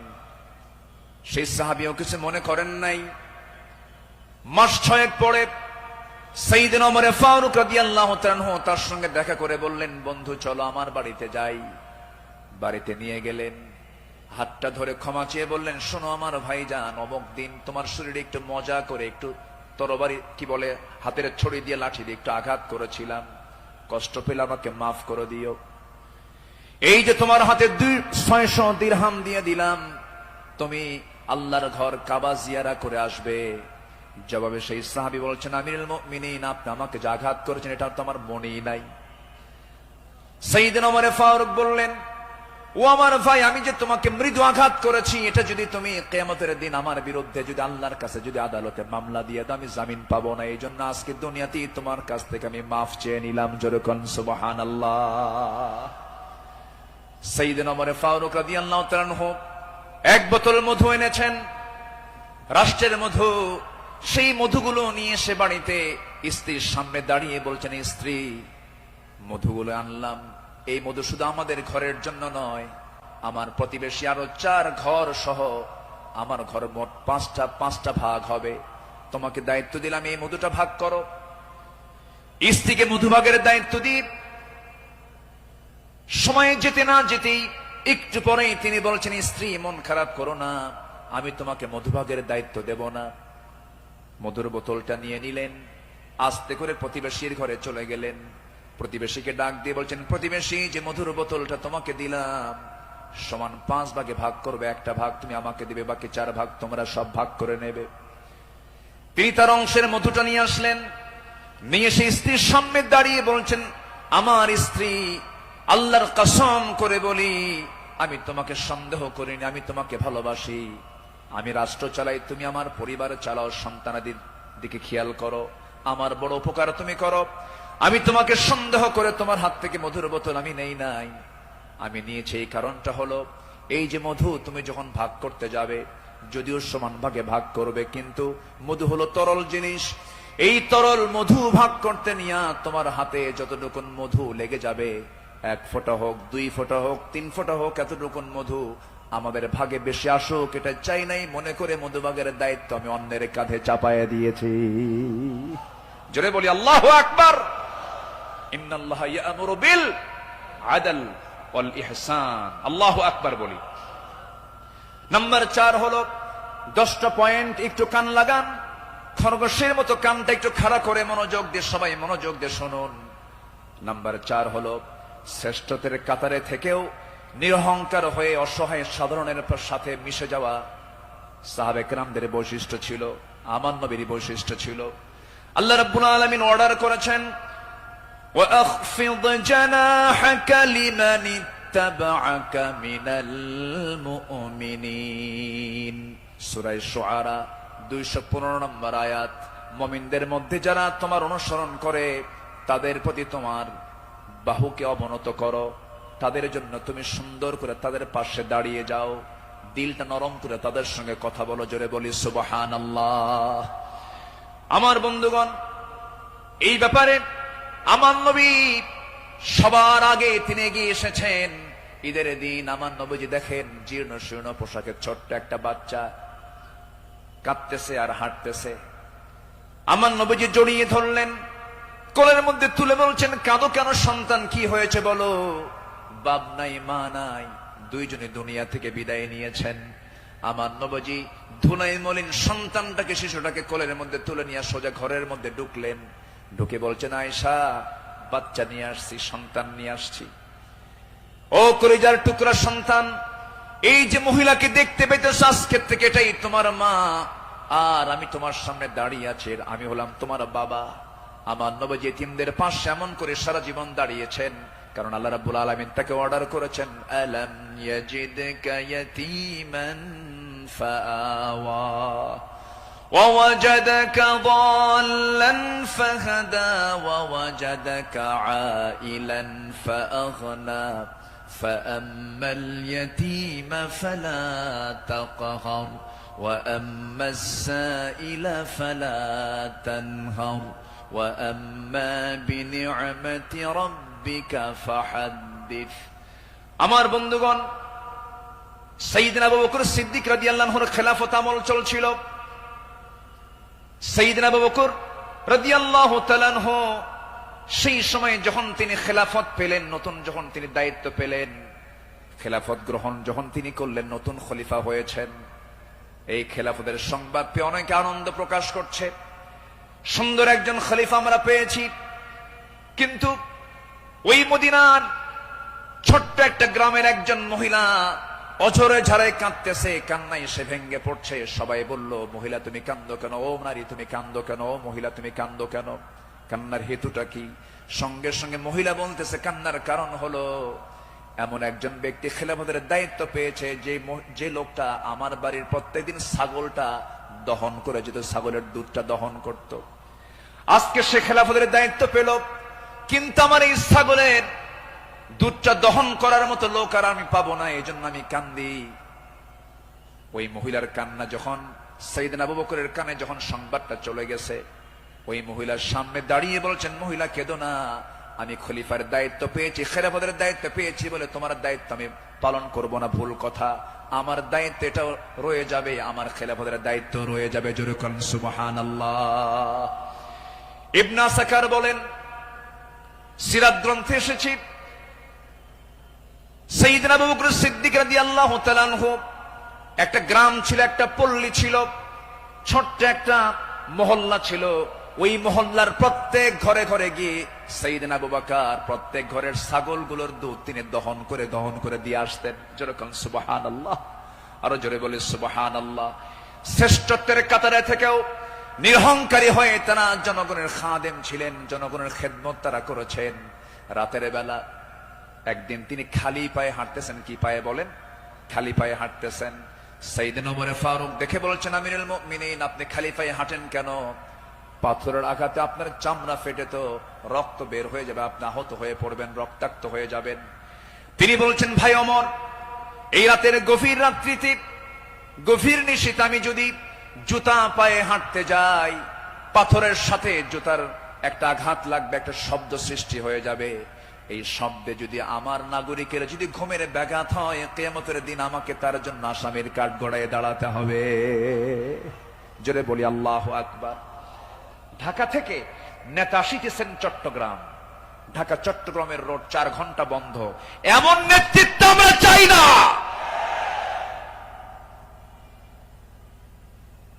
আমরা শাসক দেখতে চাই, জনগণের শাসক, ঠিক কিনা?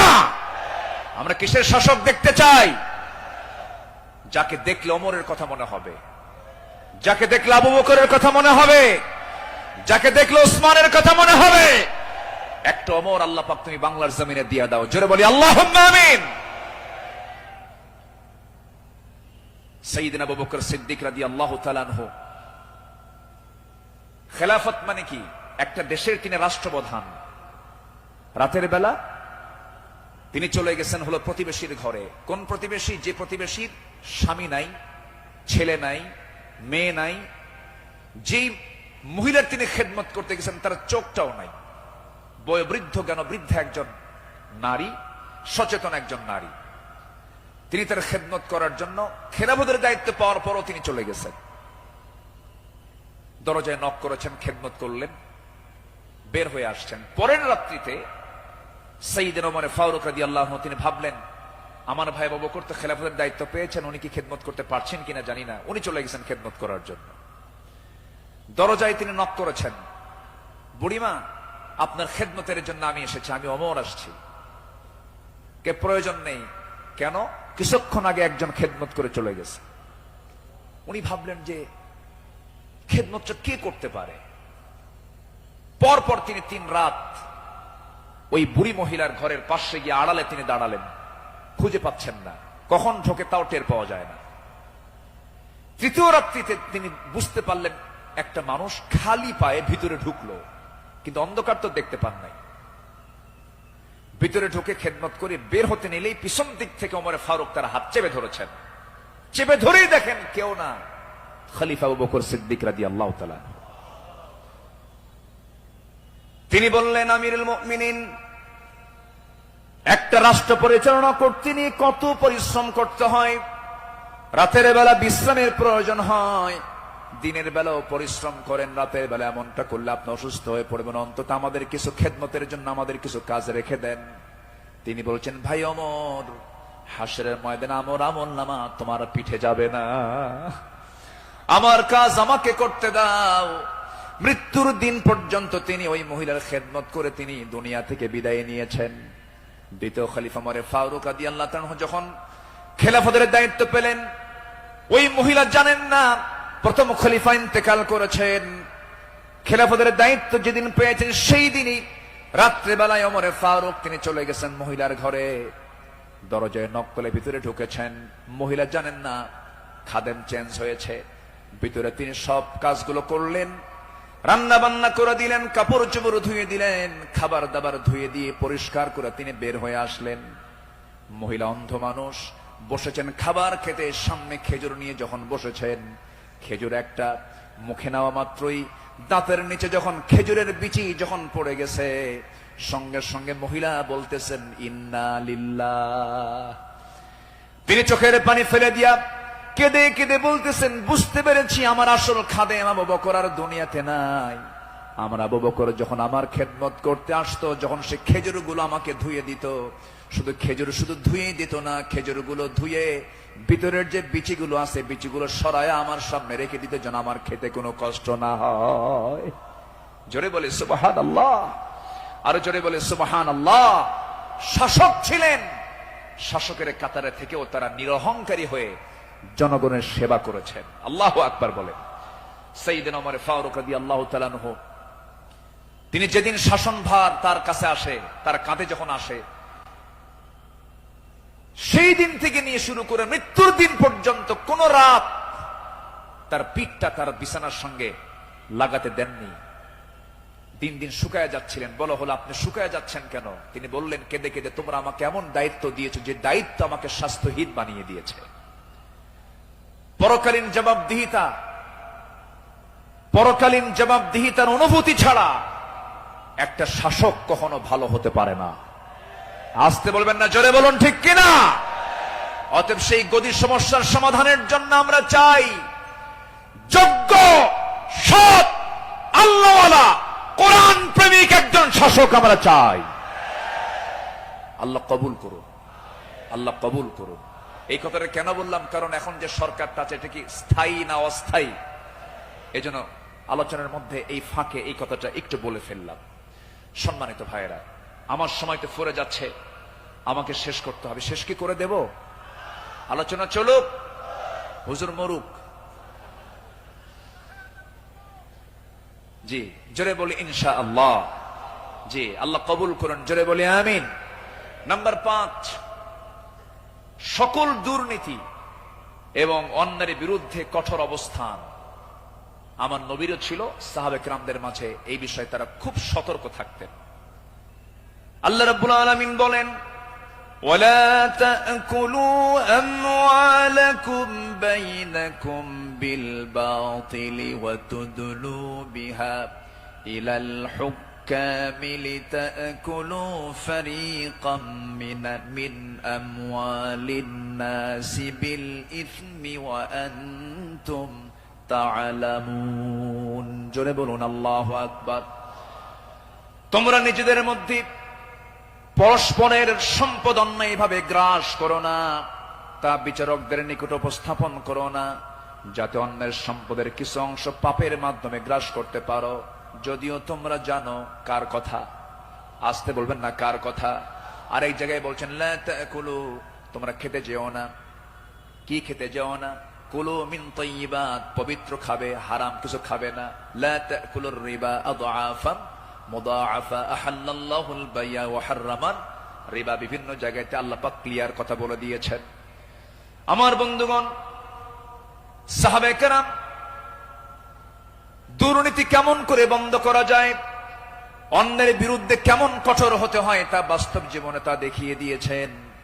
বাস্তব জীবনে আল্লাহ রাসূল তা বুঝিয়ে দিয়েছেন। বিচার কেমনে করতে হয়, বিচারের রায় কেমনে নামাতে হয়, তাও রাসূল শিখিয়ে দিয়েছেন। বিচার কি সবার জন্য সমান না সমান?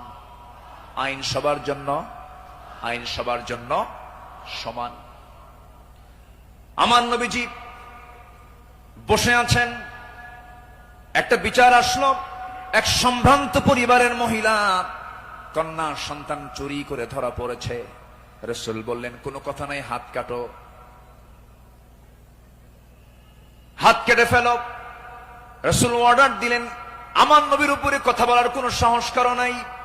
ওই সম্ভ্রান্ত পরিবারের লোকজন এসে সাইয়েদনা ওমর ফারুককে বিভিন্ন কিছু বুঝায়া দিয়ে বলছেন, আপনি যদি রাসূলকে সুপারিশ করেন হয়তো রাসূল শুনতে পারেন। সাইয়েদনা ওমর ফারুক এসে আমার নবীর সামনে দাঁড়িয়ে বলছেন, ইয়া রাসূলুল্লাহ, যে মহিলার হাত কাটার অর্ডার দেওয়া হয়েছে সে তো সম্ভ্রান্ত পরিবারের, দেখুন তো কিছু করা যায় নাকি? আমার নবীজি সেই সময় আল্লাহর কসম করে বলেন, আল্লাহি, হে আমার ওমর, আল্লাহর কসম করে বললি, আল্লাহর কসম করে বলছি, এই চুরিটা যদি ওই সম্ভ্রান্ত পরিবারের মেয়ে ফাতিমা না হয়ে যদি কলিজার টুকরা মেয়ে আমার ফাতিমা বিনতে মুহাম্মদ হতো, যদি এটা প্রমাণ হয়ে যেত, লাকাতাতু ইয়াদাহা, আমি রাসূল নিজে তার হাতটা ধরে কেটে দিতাম। আল্লাহু আকবার। দুর্নীতির কোনো সুযোগ সেই সমাজে ছিল না, কারণ যারা বিচার করেছেন তারা ছিলেন হলো সৎ বিচারক। আমরা সৎ শাসক, সৎ বিচারক দেখতে চাই। আর সৎ শাসক এবং সৎ বিচারক সৃষ্টি তখনই হতে পারে যারা কোরআন সমাজে চায়। যারা সমাজে কি চায়? কোরআন চায়। সাইয়েদনা ওমর ফারুক রাদিয়াল্লাহু তাআলা আনহু, যে সময় তিনি খলিফাতুল মুসলিমিন, ইরাকের গভর্নর ছিলেন হলো আবু মুসা আশআরী রাদিয়াল্লাহু তাআলা আনহু। তিনি করলেন কি, তিনি একদিন মদিনায় এসে সাইয়েদনা ওমর ফারুক রাদিয়াল্লাহু আনহুর জন্য এবং তার স্ত্রী আতিকা রাদিয়াল্লাহু আনহার জন্য কিছু কাপড় চোপড় উপঢৌকন স্বরূপ নিয়ে আসলেন। নিয়ে এসে তার সামনে দাঁড়িয়ে বলছেন, আমিরুল মুমিনিন, আপনার জন্য এই যে আপনার জন্য কিছু কাপড় উপঢৌকন নিয়ে এসেছি। তিনি মুস্কি হাসি মারলেন। মুস্কি হাসি মেরে বললেন, আমার গভর্নর আবু মুসা আশআরী, তুমি আমার জন্য এই যে উপঢৌকন গুলো নিয়ে এসেছো, হাদিয়া নেওয়া সুন্নত, হাদিয়া দেওয়া সুন্নত, তাহাদু তাহাব্বু, ভালো কথা, এটা সাধারণ ব্যক্তিদের মাঝে হতে পারে, কিন্তু আমি শাসক, আমি যদি আজকে তোমার এই উপঢৌকন গ্রহণ করি ঘোষের পর্যায়েও যেতে পারে, আমি এটা গ্রহণ করব না। আল্লাহু আকবার বলেন। তিনি না গ্রহণ করে তার হাদিয়াটাকে, উপঢৌকনটাকে তিনি ফেরত দিয়েছেন। শাসকের কাতারে থেকে এমন উপঢৌকন নাও আমি জায়েজ মনে করি না, বললেন ওমর ফারুক রাদিয়াল্লাহু তাআলা আনহু। আল্লাহু আকবার। সম্মানিত ভাইয়েরা, সম্মানিত বন্ধুগণ, নাম্বার 6 হলো নির্ভীকতা এবং মহান আল্লাহর উপরে দৃঢ় তাওয়াক্কুল করা। এটা ছিল আমার নবী এবং সাহাবে কেরামদের সারা জীবনের আমল ছিল। জীবনে তারা চুল পরিমাণ কোনো ভয় পান নাই। আমরা কি ভয় করব কাউকে? কাকে ভয় করব? আল্লাহ ছাড়া কাউকে ভয় করা জায়েজ আছে? আল্লাহকে ছাড়া কাউকে ভয় করা কি জায়েজ আছে? আমার নবীজি কোন এক যুদ্ধের ময়দানে যাবেন, একটা গাছের নিচে তিনি শুয়ে পড়লেন। বাবলা গাছ, বাবলা গাছের ডালে তরবারি রেখে তিনি বিশ্রাম নিচ্ছিলেন। হঠাৎ করে এক বেদুইন এসে আমার নবীর সেই তলোয়ারটা তার হাতে তুলে নিয়ে বলতেছে, মুহাম্মদ, আমার হাতে তোমার জীবন, আমি তোমাকে এখন হত্যা করতে পারি।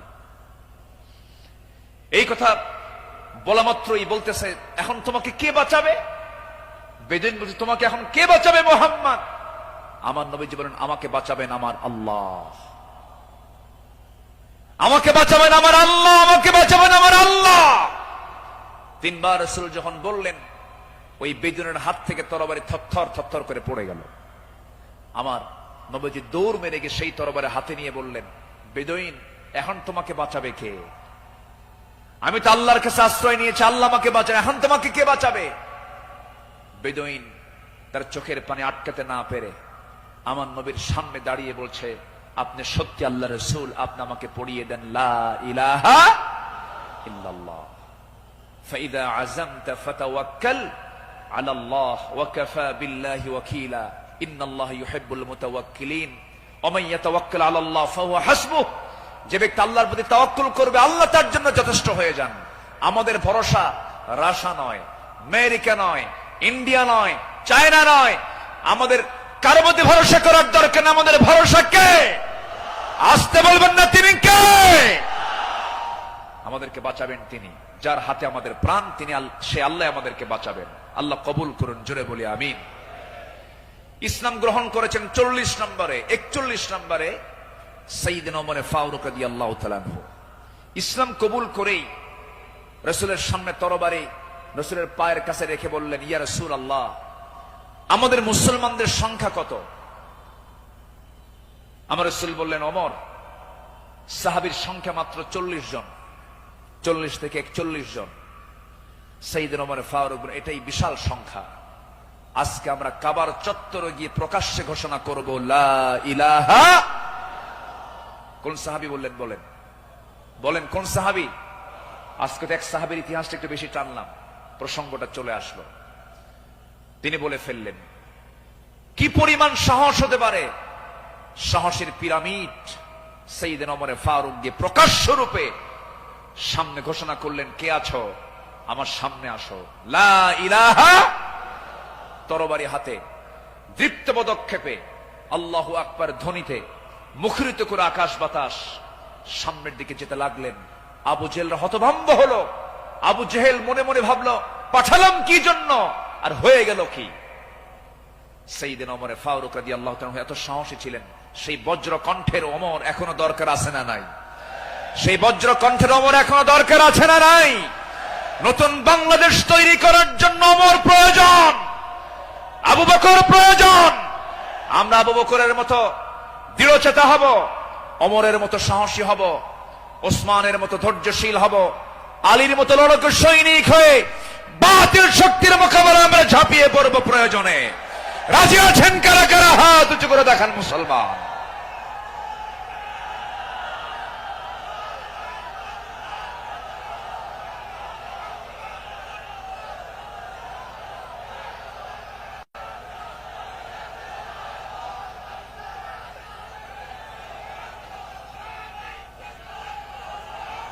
আল্লাহ কবুল করুন, জোরে বলে আমিন, আরো জোরে আমিন।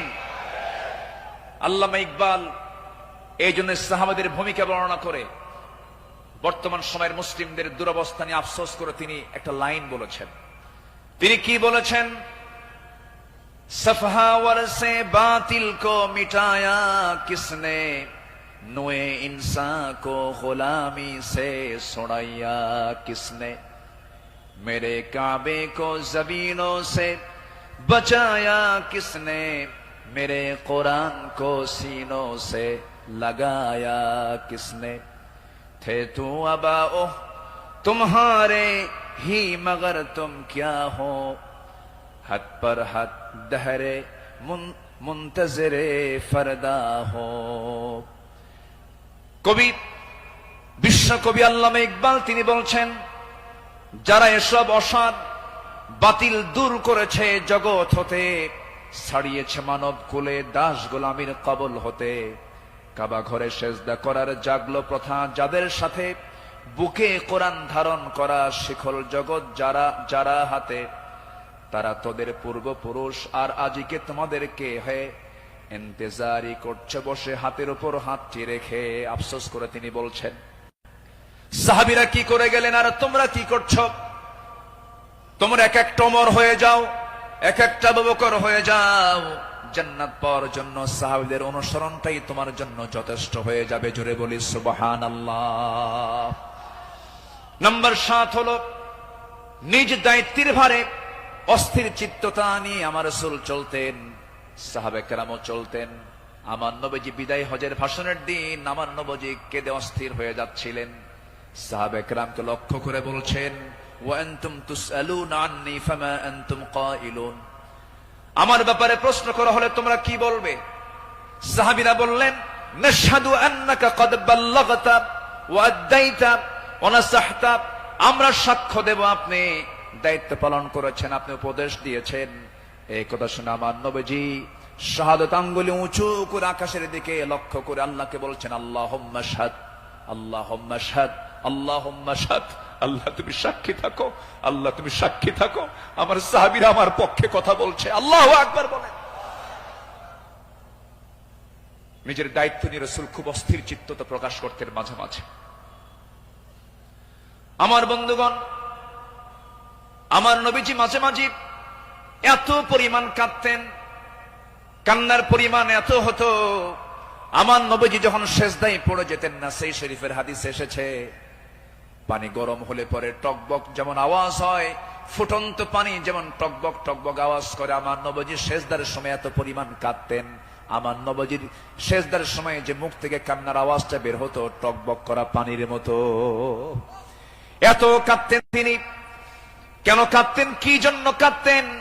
তিনি শুধু চেয়েছেন, ও আল্লাহ, আমার উম্মতকে তুমি জাহান্নাম দিবা না, আমার উম্মতকে তুমি জান্নাত দিবা। তিনি তার নিজের জন্য বেশি কেঁদেছেন না, উম্মতের জন্য বেশি কেঁদেছেন, উম্মতের জন্য বেশি কেঁদেছেন।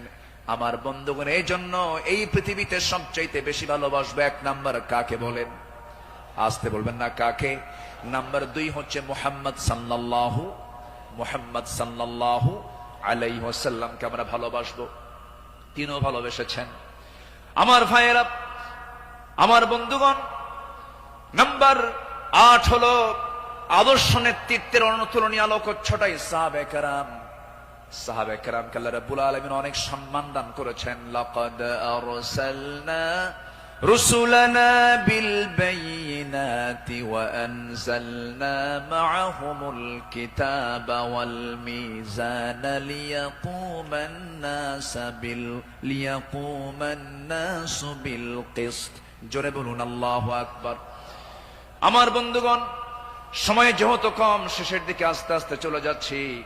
নাম্বার 9 হলো তাকওয়ার উজ্জ্বল দৃষ্টান্ত ছিলেন আমার নবী এবং সাহাবে কেরাম। লাকিনিল্লাযীনা তাকাও রাব্বাহুম লাহুম জান্নাতুন তাজরি মিন তাহতিহাল আনহার আল-আনহারু খালিদিনা ফিহা নুজুলাম মিন ইনদিল্লাহ وما عند الله خير للأبرار। জোরে বলুন আল্লাহু আকবার।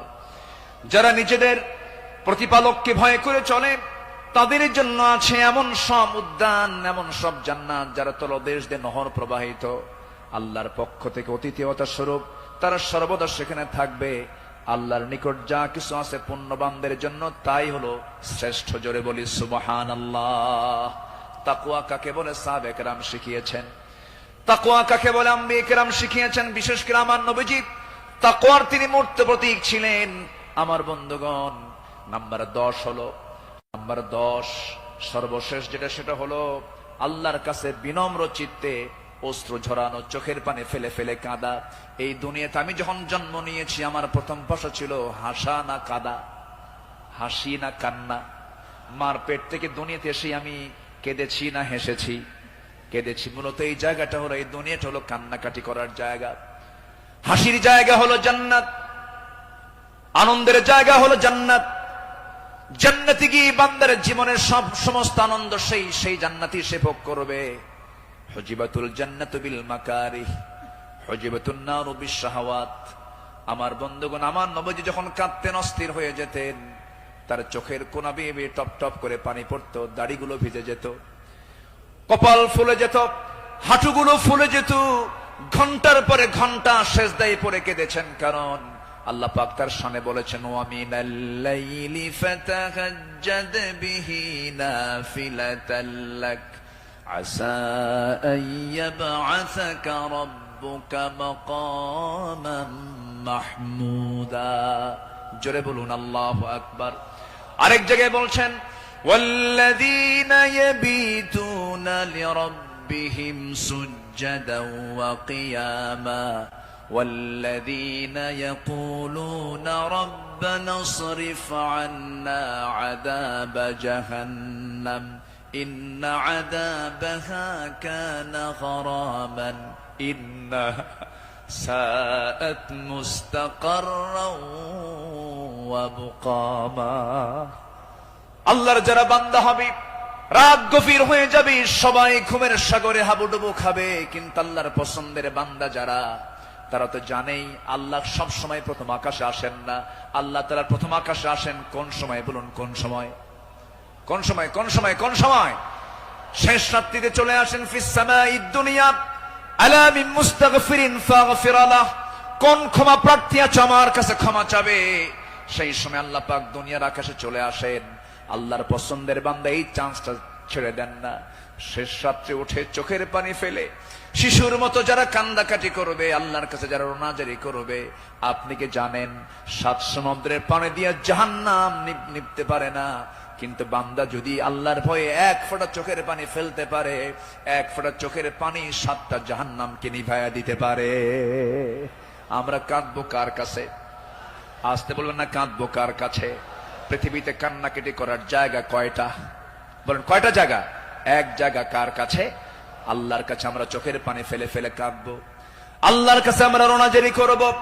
পৃথিবীর মানুষের কাছে কাঁদবেন, কেউ বলবো ফিনাতে এমনি কান্দে, কোন একটা লক্ষ্য আছে, মতলব খারাপ। কত কি বলবে, স্বামী তার বউয়ের কাছে কাঁদবে, বউ তার স্বামীর কাছে কাঁদবে, ছেলে বাবার কাছে কাঁদবে, বাবা ছেলের কাছে কাঁদবে, সেখানে কিছু স্বার্থ থাকতে পারে। কিন্তু বান্দা যদি শুধুমাত্র আল্লাহর জন্য কাঁদতে পারে, আল্লাহ রাব্বুল আলামিন তার বান্দার সেই কান্নার পরিপূর্ণ জাযা, পরিপূর্ণ পুরস্কার সেই বান্দার হাতে তুলে দিবেন। এই জন্য আমরা চোখের পানি খরচ করব কার জন্য? আসতে বলবো না, কার জন্য আমরা খরচ করব? ইন্নাল্লাযীনা উতুল ইলমা মিন ক্বাবলিহি ওয়া ইযা ইউতলা আলাইহিম ইয়াখিরুনা লিল আযকানি সুজদা। সূরা বনী ইসরাঈল 107 নম্বর আয়াত। যাদেরকে এর পূর্বে জ্ঞান দান করা হয়েছে, তাদের সামনে যখন আবৃত্তি করা হয়, তখন তারা বিনয়ের সাথে কাঁদতে কাঁদতে ভূমিতে জমিনে তারা লুটিয়ে পড়ে। ইয়াখিরুনা লিল আযকানি সুজদা। এই জন্য আমরা কাঁদবো। চোখের পানি যদি ফেলতে চাই, একমাত্র ফেলবো আমরা কার জায়গায়? কার কাছে? বলেন কার কাছে? কার কাছে? আল্লাহর কাছে। সাইয়েদনা ওমর ফারুক রাদিয়াল্লাহু তাআলা একদিন বসে আছেন, তার পাশে এক সাহাবী বসে একটা হাদিস বর্ণনা করছিলেন। মিসকাল হাববাতিন মিন কিবার, যার মধ্যে যাররা পরিমাণ অহংকার কাজ করবে, লা ইয়াদখুলুল জান্নাহ, সে ব্যক্তি জান্নাত পাবে না। ওমর ফারুক সেই জায়গা থেকে লাফ মেরে গিয়ে জমিনে লুটিয়ে পড়লেন। গোটা শরীর তিনি ধুলায় মলিন করলেন, আর বললেন, ওমর, তোকে মানুষ খলিফা বলে, তোকে মানুষ শাসক বলে, ওমর তোর মধ্যে মনে হয় অহংকার ঢুকে গেছে, আল্লাহ তোকে মাফ করবে না। আকাশের দিকে দুটো হাত তুলে আফসোস করে বলছেন, আকাশের মালিক আল্লাহ, তুমি যদি গোটা দুনিয়ার সমস্ত মানুষকে তুমি যদি জান্নাত দিয়ে দাও, আর একজন ব্যক্তিকে যদি জাহান্নাম দিয়ে দাও, আমার মনে হয় আমি ওমর সে একজন ব্যক্তি, জাহান্নাম আমি যাব মনে হয় আমার সে আমল নাই, আল্লাহ আমাকে মাফ করে দিও, আল্লাহ আমাকে ক্ষমা করে দিও। এরকম করে তারা আল্লাহর সামনে চোখের পানি ফেলে ফেলে কেঁদেছেন। একজন সাহাবীর কাছে মুনাফিকের তালিকা ছিল, সেই সাহাবীর কাছে মাঝে মাঝে ওমর ফারুক যেতেন, গিয়ে বলতেন, ভাই ওমর, দেখো তো মুনাফিকের তালিকার মধ্যে আমি ওমর, আমার নামটা আছে নাকি? আমার নামটা আছে নাকি? সাহাবী বলতেন, ভাই ওমর, আপনার নাম থাকবে কেন? আপনি তো জান্নাহ, ওমর ফিল জান্নাহ। তিনি উত্তরে বলতেন, ভাই রে, আমার মন বলছে কেন যেন মনে হয় আমি কি মুনাফিকের কাতারে চলে গেলাম কিনা। কি চিন্তা তাদের মধ্যে কাজ করতো, কার ভয়, কার ভয়, কার ভয়? আসতে বলবেন না, কার ভয়? সবাই কি তাহাজ্জুদের নামাজ পড়তে রাজি আছেন? 5 ওয়াক্ত নামাজ পড়ার দরকার নাই? হ্যাঁ, কি দরকার আছে কিনা বলেন? তাহলে 5 ওয়াক্ত নামাজও পড়বো, এবং স্পেশাল অফার, ওই সময় চোখের পানি ফেললে বান্দার কোনো দোয়া মিস হয় না। সেটা হচ্ছে কি? ওয়াল্লাযীনা ইয়াবিতুনা লিরাব্বিহিম সুজদান ওয়া কিয়ামা, যারা রাতটা কাটায় দেয় রুকুতে এবং সিজদার মধ্যে। কার কাছে? 5 ওয়াক্ত নামাজ পড়বেন কারা কারা একটু হাত উঁচু করে দেখান তো বলি, দেখি। জোরে বলি ইয়া আল্লাহ, আরো জোরে ইয়া আল্লাহ। আমাদেরকে 5 ওয়াক্ত সালাত আদায় করার তৌফিক তুমি আল্লাহ দিয়া দাও। জোরে বলি আমিন, আরো জোরে আমিন, আরো জোরে আমিন। আসুন, যেহেতু আজকে প্রথম রজনী, আগামীকালকেও মাহফিল আছে, সবাই আসবেন কিনা? আমরা এই 5 দিন নিয়মিত মাহফিল আসবো। জোরে বলি ইনশাআল্লাহ। এই মাহফিল চট্টগ্রামবাসীর জন্য একটা বড় নিয়ামত। আল্লাহ তুমি এই মাহফিলকে কবুল করো। জোরে বলি আল্লাহুম্মা আমিন। আমরা আর সময় ক্ষেপণ করব না, যেহেতু আগামীকালকেও এখানে মাহফিল আছে, পরশু আছে, তারপরের দিন আছে। প্রত্যেক দিন নতুন নতুন মেহমান এবার সিলেকশন হয়েছে। কুল্লু জাদিদুন লাযীযুন, আসবেন। এক একটা ফুলের এক একটা ঘ্রাণ আপনারা নেবেন ইনশাআল্লাহ। আল্লাহ পাক এই মাহফিলকে কবুল করুন। এই মাহফিলের কমিটির বৃন্দের সকল খেদমতকে আল্লাহ পাক কবুল করুন। অধ্যক্ষ মোহাম্মদ তাহের সাহেব আমার বাম পাশে বসা, আল্লাহ তুমি তার সকল খেদমতকে তুমি আল্লাহ কবুল করে নাও। আর আমি সময়টা না বাড়িয়ে, সময় ক্ষেপণ না করে, আসুন সোজা আমরা এখন দোয়ার দিকে যাব। আমরা চাইবো কার কাছে? চাইবো কার কাছে? সবাই একটু তাশাহুদের সুরতে বসে পড়ি, একটু বিনয়ী হয়ে আমরা আল্লাহর কাছে চাবো, আল্লাহ যেন আমাদের জিন্দেগীর সকল গুনাহগুলোকে মাফ করে দেন। সবাই বলে সুবহানাকাল্লাহুম্মা ওয়া বিহামদিকা আশহাদু আল্লা ইলাহা ইল্লা আনতা আস্তাগফিরুকা ওয়া আতুবু ইলাইকা। চিৎকার মেরে বলি ইয়া আল্লাহ, আমার জীবনের সাগীরা কবীরা, ছোট বড় সব গুনাহ তুমি আল্লাহ মাফ করে দাও, মাফ করে দাও। জোরে বলুন ইয়া রাব্বাল আলামিন।